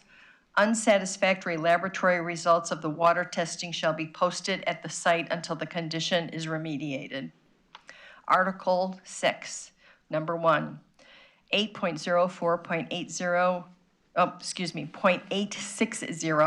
dangerous, vicious, and potentially dangerous dogs, reckless dog owner, clarified language to convey there is both a violation fine and an impound fee. 8.04.860, dangerous, vicious, and potentially dangerous dogs, reckless dog owner. We remove the irresponsible dog owner as it was close to already the reckless dog owner definition. Number 3, 8.04.880, biting animals, paragraph A. Number 4, there was a slight change to the language specifically for court purposes. 4, 8.04.880, biting animals, paragraph B, number 1, we removed the redundant language that was included. Number 5, 8.04.940, penalties, fines, and remedies. Paragraph A, number 2, we reiterated that each day a violation continues is a separate offense. And A4-13, language was adjusted for court purposes, and we reiterate that each day a violation is not rectified constitutes a separate violation. The changes that were required by changes at the Illinois Department of Public Health. In Article 1, the title of the Illinois Communicable Disease Code was updated to Control of Notifiable Diseases and Conditions Code.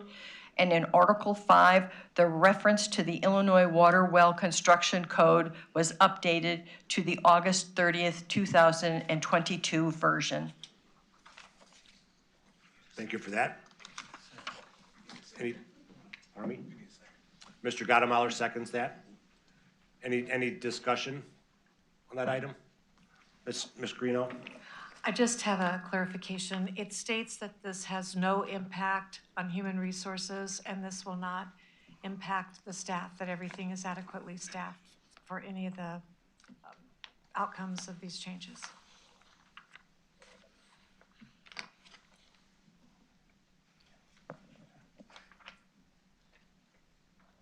I'll say yes. Yes, thank you. Okay, any further discussion? Seeing none, all in favor say aye. Aye. Against? Motion carries. So we're going to move on to the second part of this, right? Okay.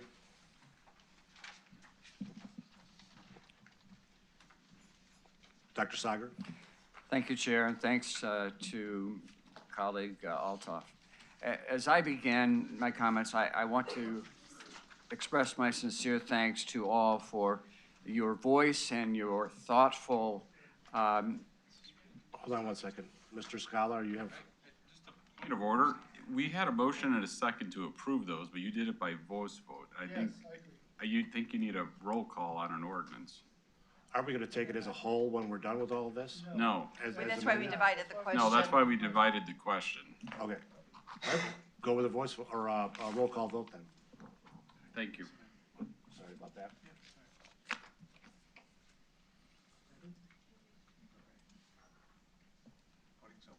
Voting is open. Have all voted who wish?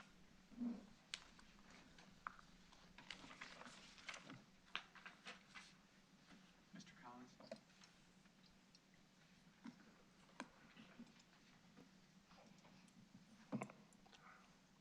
Motion carries. Okay, so we need a motion and a second to discuss the second part? Okay, so Mr. Sager, do you want to make that motion for the animal portions of this? For your, I'll make a motion we approve what is identified as the Altough-Sager Amendment. Okay, is there a second? I'll second. Ms. Altough seconds that.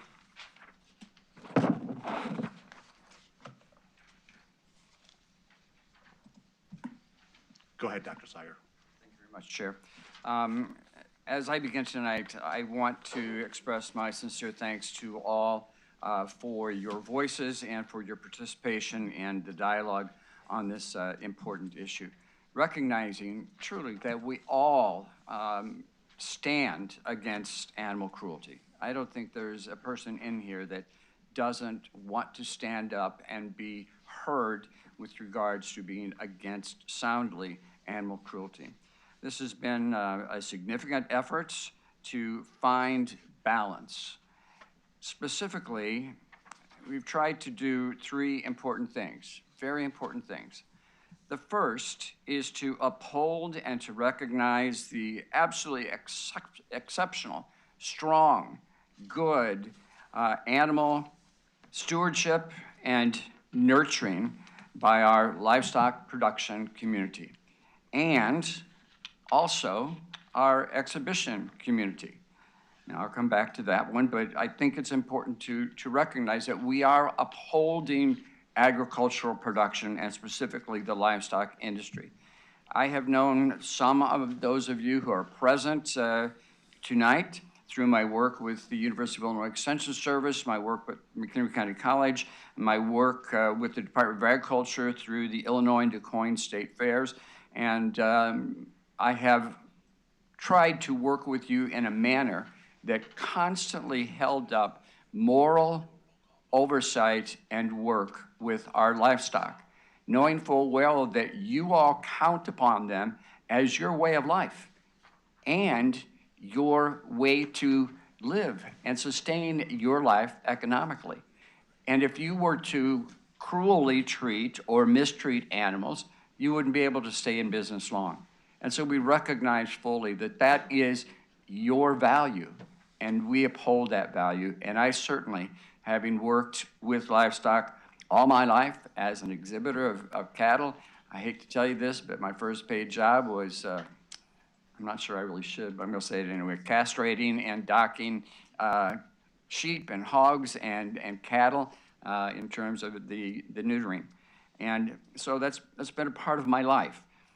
And so I understand how important it is to you and how you truly don't want government to step on your toes at all. Enough is enough, right? So I accept that. And I've tried to work with Pam to find, and others, to find a balance here. The second important things that we are trying to do is to uphold and recognize our incredibly well-run and oversighted livestock exhibitions at the McHenry County Fair and Harvard Milk Days. I don't know how many of y'all go out to local county fairs, but I go to a lot of county fairs. And I can honestly say that today, the McHenry County Fair is one of the finest county fairs in the state of Illinois. And so I think we need to recognize that and uphold that, and knowing full well that when you are conducting well-run livestock expositions, as we do here at the fair and at Harvard Milk Days, it takes good stewardship and good nurturing of our production animals. The third thing that we have tried significantly to uphold here is to hold those who are engaged in cruel animal treatment, something I know all 4-Hers, FFA members, livestock producers, and exhibitors strongly oppose. We are working to make sure that this is not the reputation that we have in McHenry County. And so we are trying to hold those individuals engaged in cruel activities and events accountable. It's an effort to find a balance. Now, the way that we do that or have done that is to stop by prohibiting actions at animal events in the county that are identified as cruel. And it's, you know, we can go all day long arguing about definitions. And yes, our colleagues at the State Attorney's Office have, you know, put that into our consideration and our thought process that we have to think about definitions. But we can get lost in the weeds from the intent, and we don't want to do that. Everybody knows that our intent is to stop animal cruelty, period, point blank. That's it. And I don't think there's one of us in here that objects to it. So we do it by stopping activities, animal events in the county that are identified as cruel, while simultaneously, and most importantly, supporting our fine producers and exhibitors in the county, and we do that by exemptions. So we are, in this amendment, suggesting that we stop the cruelty, one, but we exempt the laying down of an animal for medical or identification purposes. I know that we in the agricultural community understand that explicitly. Also, not including or exempting normal good animal husbandry practices as recognized by the Illinois Department of Agriculture. And 3, animal events held in conjunction with the McHenry County Fair and Harvard Milk Days. Those things would be exempted from the elements of this additional amendment, other than, as we all have said many times, those things under the Humane Animal Care Act. So I propose that this board, in order to be able to raise a banner against animal cruelty at events outside of the animal events in conjunction with the McHenry County Fair and Harvard Milk Days, and animal husbandry practices, laying down of animals for medical or identification purposes. Get behind this and pass this amendment. Thank you, Chair. Mr. Smith? Yeah, thank you. I'd like to make an amendment to this amendment. When I go through this, in number 3C, animal events held in conjunction with the McHenry County Fair, we need to get some wording in there for the other events that are held there. There are several other events at the county fair and the Milk Day grounds that have animals that are not specifically related to the fair or the Milk Day celebration. So if we could reword that to say animal events at the McHenry County Fairgrounds and the Harvard Milk Day grounds, I think that would cover the wording that I'm looking for to cover these other events that are held there. So would this be considered a friendly amendment? Yes. Are you open to that? Yes. Okay, Mr. Steiger? Okay. All events held at the fairgrounds. Anything else? So it'll be changed to at McHenry County Fairgrounds? Could we, animal events, all events held at the McHenry County Fair grounds and the Harvard Milk Days grounds? And I'm sorry for adding that afterwards, all events. Mr. Steiger, you're okay with that? I mean, I think we're trying to emphasize animals here, but this whole section talks about animals, so I think that would probably be understood. Understood, yes. Okay. Thank you. Is that all, Mr. Smith? No, even with that friendly amendment, I'll still be voting no for this. I'm just really concerned, I'm really concerned about the Okay. the unintended consequences of both of these amendments, so I'll be a no on both of them. Thank you. Mr. Shorten? Thank you, Mr. Chairman. Little known secret, I don't like going to zoos. It's just a thing.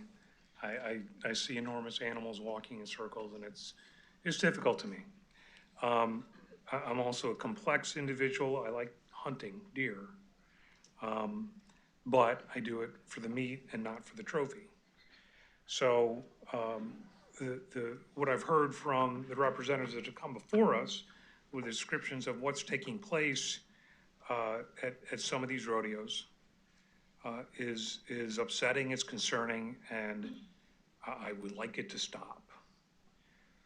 Ultimately, this question, I think, comes down to enforcement. Two concerns that I have is enforcement. And number one, with the addition of 3C, what I heard out of the state's attorney's office in law and government, and what I heard out of the state's attorneys reiterated to a certain extent at the COW, is that by having 3C, we're kind of cracking open a window where anyone that is that we're trying to enforce these against, there's a pretty wide argument to be made that we're focusing on a particular group of people, and these cases very well not end up being enforceable. So I have concerns about that. I also I do have the same concerns about our farming community and making sure that we're not putting in place something that has unintended consequences. I spoke to a member of the farming community today, and I told them, I said, I'm not gonna, I would like to see this go back to committee and have the Farm Bureau have the ability to come back and work with us on this. I did tell it wasn't a member of the Farm Bureau, but someone within the farming community that, we also got to understand or ask from the Farm Bureau and the farming community is come to us with what you can accept, because we need to find kind of the gray area here. So I think that we need to put a stop to this, and without the Farm Bureau's input, I'm uncomfortable, and I really think that 3C throws open an opportunity for anyone that would be charged in the enforcement angle of this to kind of slither their way out of it. I'm not comfortable with that. Ms. Greeno? Thank you. Let me be upfront. Personally, I'm opposed to steer tailing. I find the practice abhorrent, and I believe that it can cause unnecessary suffering. However, as a board member, my responsibility is to make good public policy for the entire county. On that basis, I cannot support this amendment. Our current ordinance 8.04.920 already prohibits cruel treatment, torment, and abuse, and it mirrors the strong Illinois Humane Care for Animals Act. Our Sheriff's Office and Animal Control have proven that they can enforce these laws, including filing cruelty charges and steer tailing cases. We do not need a new law, specific local definitions, or bans to achieve accountability. Adopting 17B1 risks unnecessary government overreach. It could interfere with private property rights, cultural traditions, and lawful events on private land. It also creates potential enforcement complications and sets a precedent for the county to regulate specific livestock handling techniques in greater detail than required. If we want stronger protections, the cleaner path would be to target it at the state level.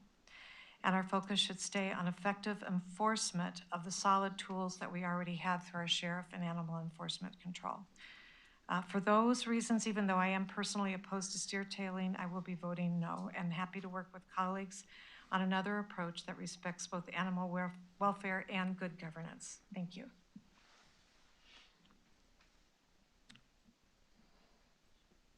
Mr. Kearns? Sorry. Thank you, Mr. Chairman. And I'd like to thank everyone who came out tonight on both sides of this, agreeing with or disagreeing with these ordinances, amendments, that we all are opposed to inhumane treatment of animals of any sorts. And last Thursday, during the Committee of the Whole, we asked the sheriff a question, have under the current ordinance, before we pass this tonight or failed it, have we prosecuted anyone? Have we pressed charges or prosecuted? And the answer was yes, several. And that some of them are currently in the courts right now. Whether they're prosecuted, so our enforcement is there. Our ability to enforce this is there. And we have been enforcing it. The Sheriff's Department has, and our Health Department has, or Animal Control. They've been doing this. I don't believe this gives any other tool the unintended consequences, the amount of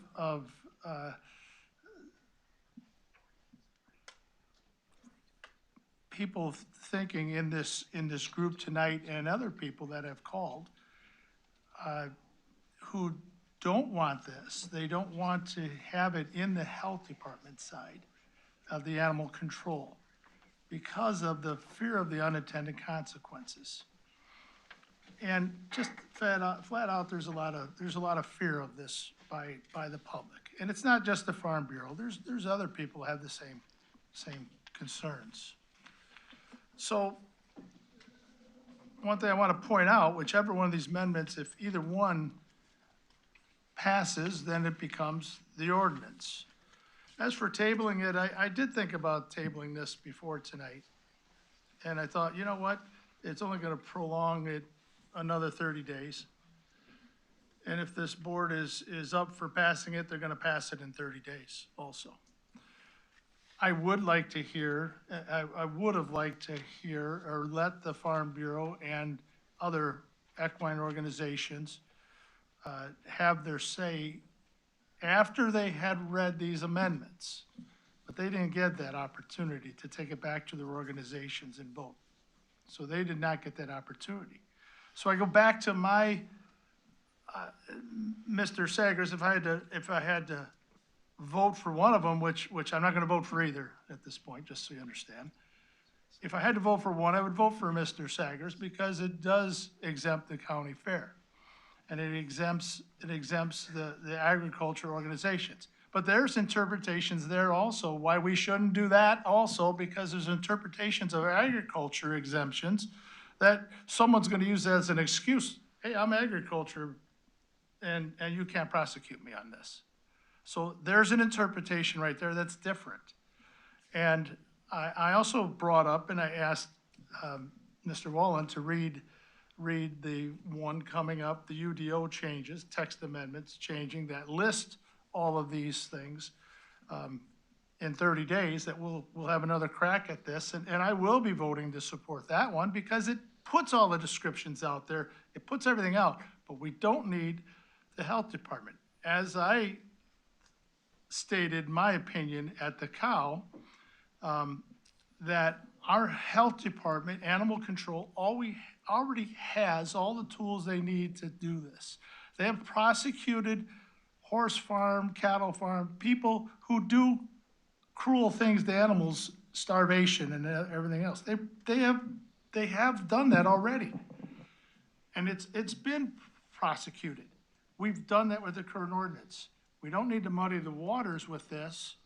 And as, you know, if we pass this amendment as it states, Mr. Sagers, or Dr. Sagers, if we pass that one, then we subject ourselves to some legal issues, possibly as discriminatory, you know, separating people out. So we're better off not to overcomplicate this thing and just not pass it at all.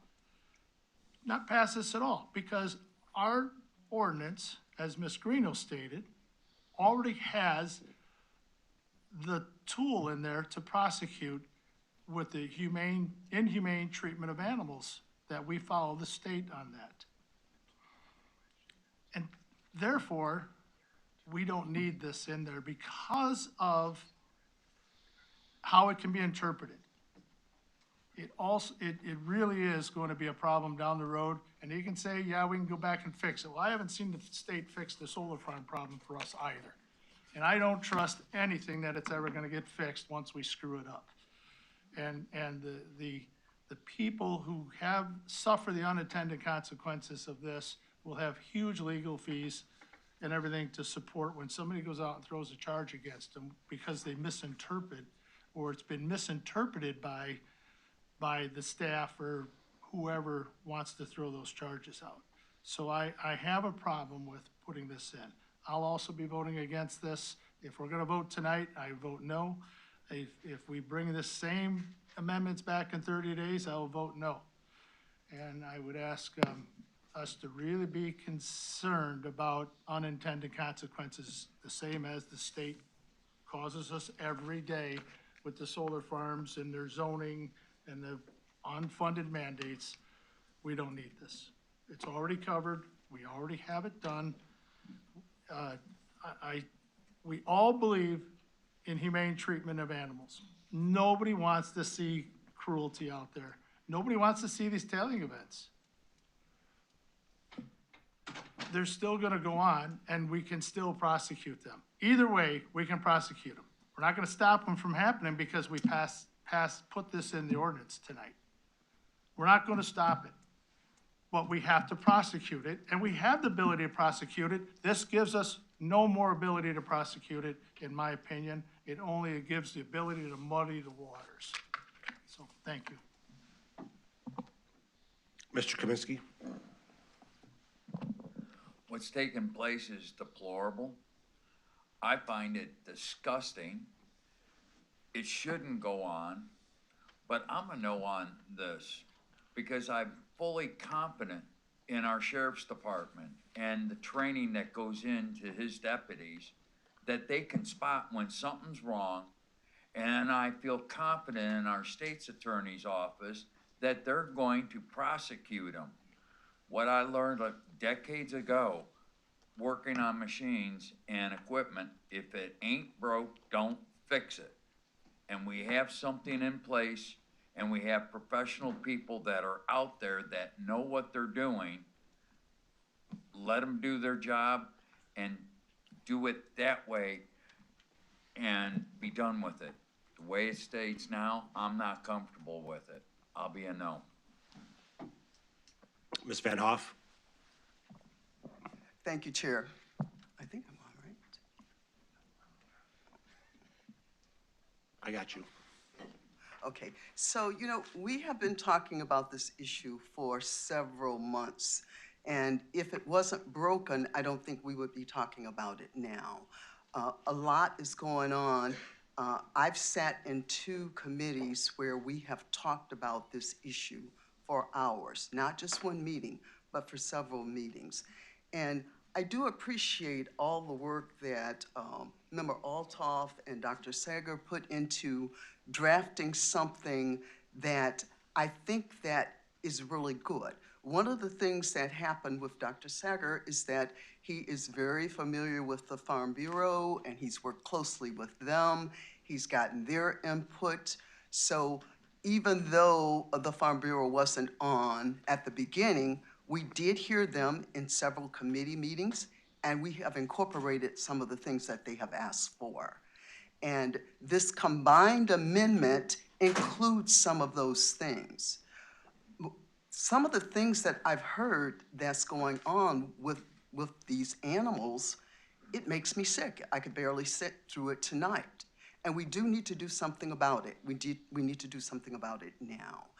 And Sheriff Tettleman came to our law and government meeting, and he made it very clear that the job of the police officers there is not to protect the animals, is to protect the people, to be responsive if something breaks out that they need to control. Now, we know that the law isn't working. Yes, some people have been prosecuted successfully, but how many have fallen through the cracks that we don't know about? You know, we have someone in our audience today that told us about one that happened, and that's not the only one. If that wasn't happening, we wouldn't be having this conversation. So the law is there, but usually by the time, and the sheriff said this, that they hear about it, it's already happened. It didn't do anything to prevent it from happening. We're coming in after the fact. So yes, we may be successfully prosecuting some people who are doing this. There's no reason why we can't move now. We don't have anybody holding our hands saying that we can't make a decision on this. We can make a decision on this. We have all this information in front of us, and we have two very good amendments here in front of us that I think we should go forward with. Thank you. Ms. Campbell? Yeah, there's a lot to unpack, so I'm not going to really get too involved, but just make a couple of points and things that have been come up in other meetings, also at the Board of Health and individual committee meetings. One of the problems I have with this amendment that's before us is the exemption, and the reason for that is because we have been told on multiple occasions that by exempting some groups but not others, we open this, we're not facially neutral, and we open up ourselves to a constitutional challenge. It was also stated that from our state's attorneys that with or without this ordinance, people can still be prosecuted under the Humane Care for Animal Acts regardless. This can include the fairgrounds, Harvard Milk Days, and et cetera. And I don't mention that to say, okay, so therefore we don't need this ordinance.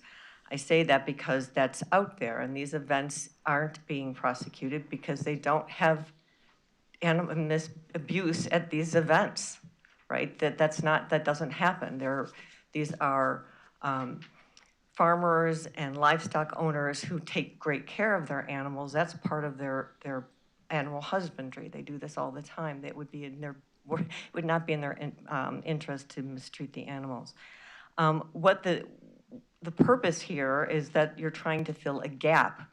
State law does not currently define what cruel treatment is. This is the county specifically stating that engaging in a certain activity is cruel treatment, and then it allows us to have a lower level charge that potentially we can negotiate cases on a case-by-case basis. It's a tool. That's all it is, okay? When people say we have the tools that we need right now, no, we don't.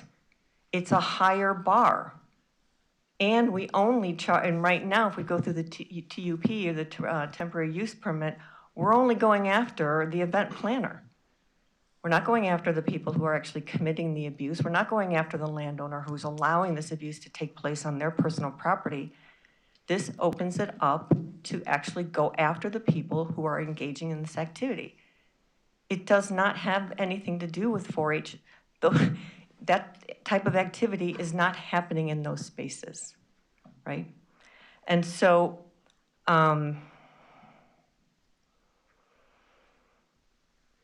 sorry, there's just a lot of things said that I wanted to kind of address. And the other thing was that the Animal Control Department doesn't need to be involved. Part of the reason that people have been stating over and over again for bringing animal control in is because they have the expertise.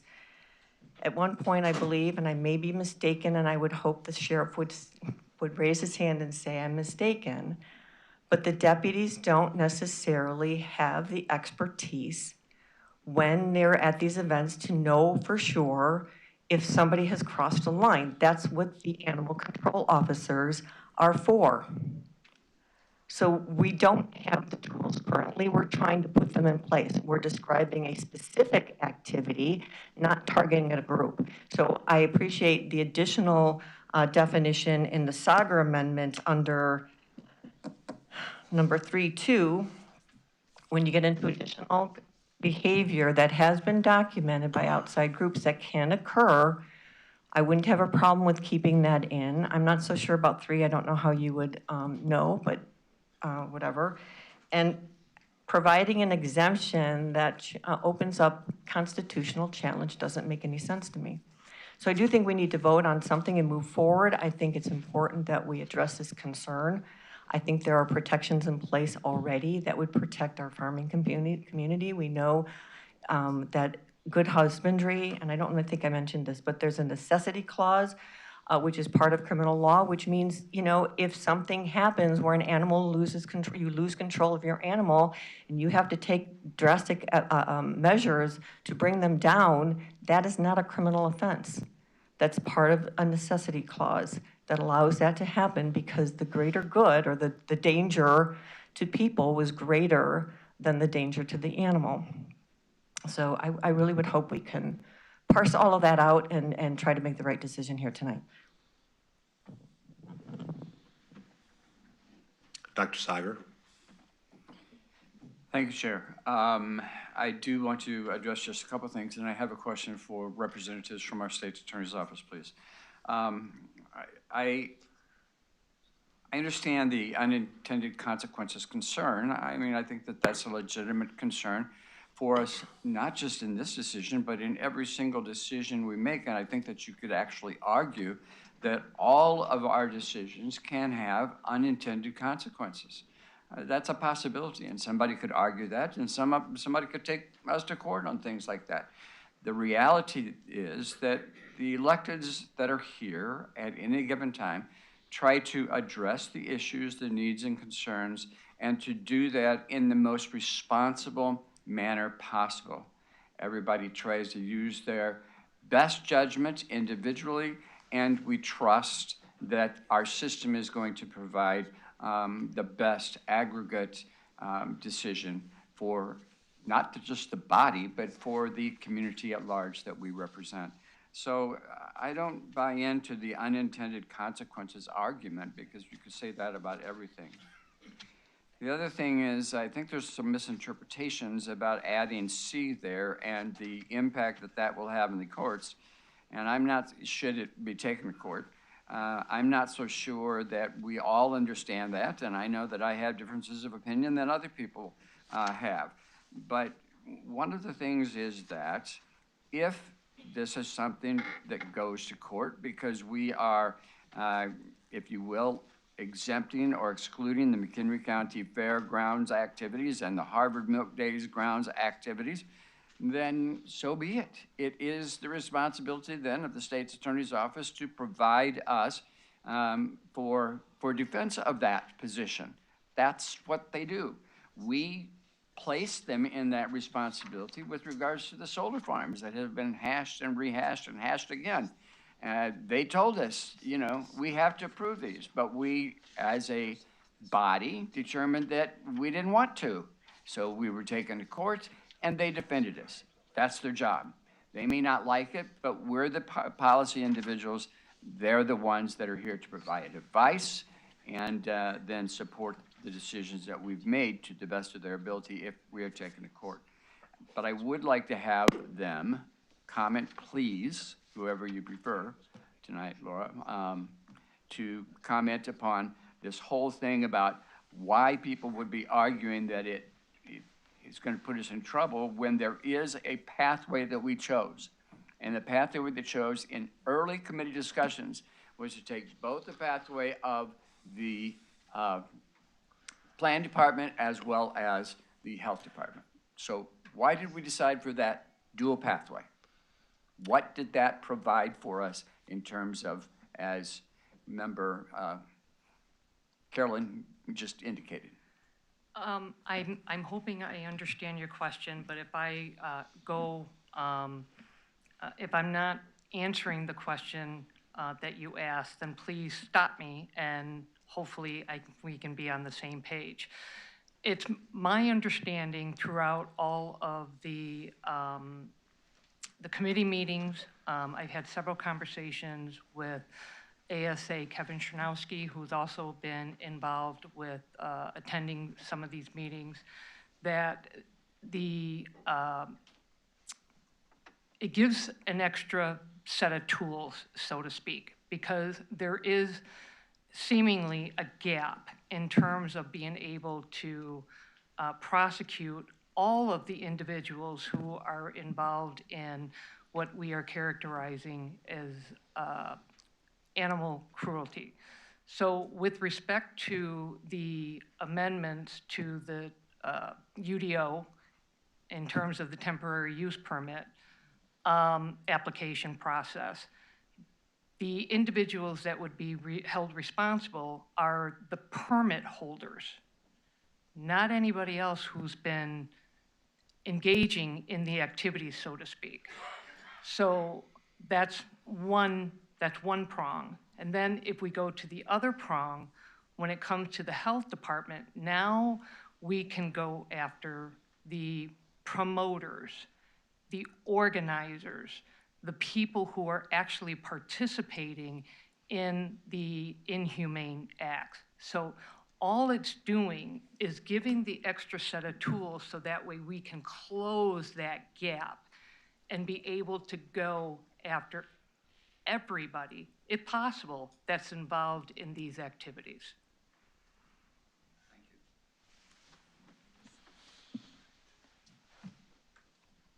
Any further discussion on Dr. Sager, the Althoff-Sager amendment? Seeing none, clerk, could you open the voting, please? Voting is open. Have all voted who wish?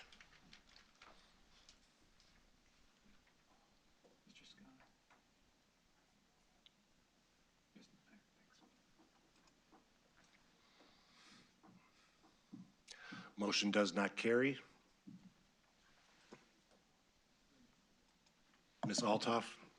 I would just ask if there is an appetite to consider the smaller Althoff amendment, or if the individuals who voted no have no appetite to move forward with any specific amendment dealing with this issue. So maybe it's kind of an ask for a straw poll, whether we even discuss it and consider it, or whether. What was the vote? 11? 7?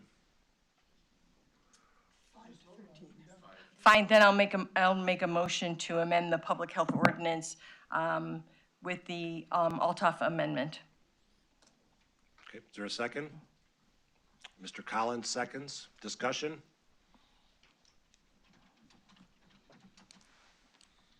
Dr. Sager?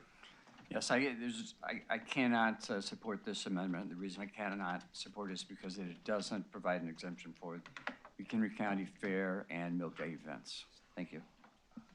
Okay. Mr. Kearns? Call the question, please. Okay. Clerk, open the voting. Excuse me, the call for question requires a vote by the membership to stop the discussion. So Okay. An automatic vote. All in favor? Aye. Okay. Clerk, could you open the voting, please? Voting is open. Have all voted who wish?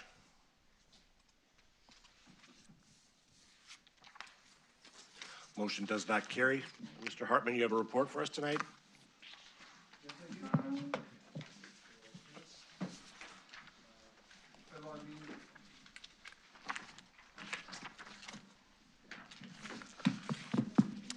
It's been a long meeting, so I'll be brief.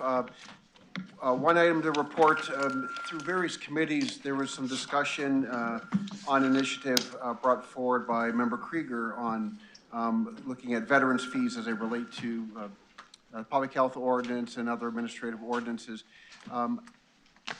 That went to the Board of Health last night, and I want to report that the Board of Health actually approved a pilot program to provide a reduction to the to specific veteran fees, and that's going to be administered through the Public Health Department through June 30th, 2027. So you will not see that back before your committees because that time they'll be able to collect some data and then report back to the Board of Health and go from there. So the second item, just want to, so everyone's aware, effective tomorrow, so July 22nd at 6 a.m., Valley High's main entrance and roundabout near the entrance doors will be closed to all vehicles. As you may be aware, that parking lot's being repaved.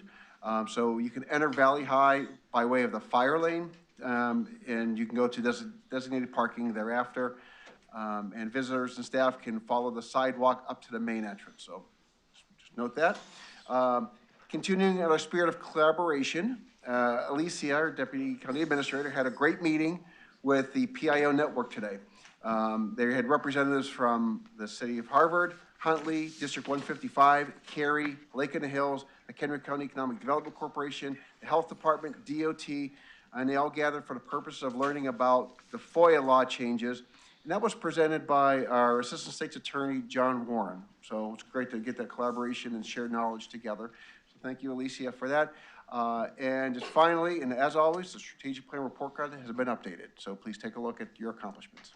Thank you. Okay. With that, I'll entertain a motion to adjourn. Mr. Scala makes a motion, seconded by Mr. Sullivan. All in favor, say aye. Aye. Against? Have a good night.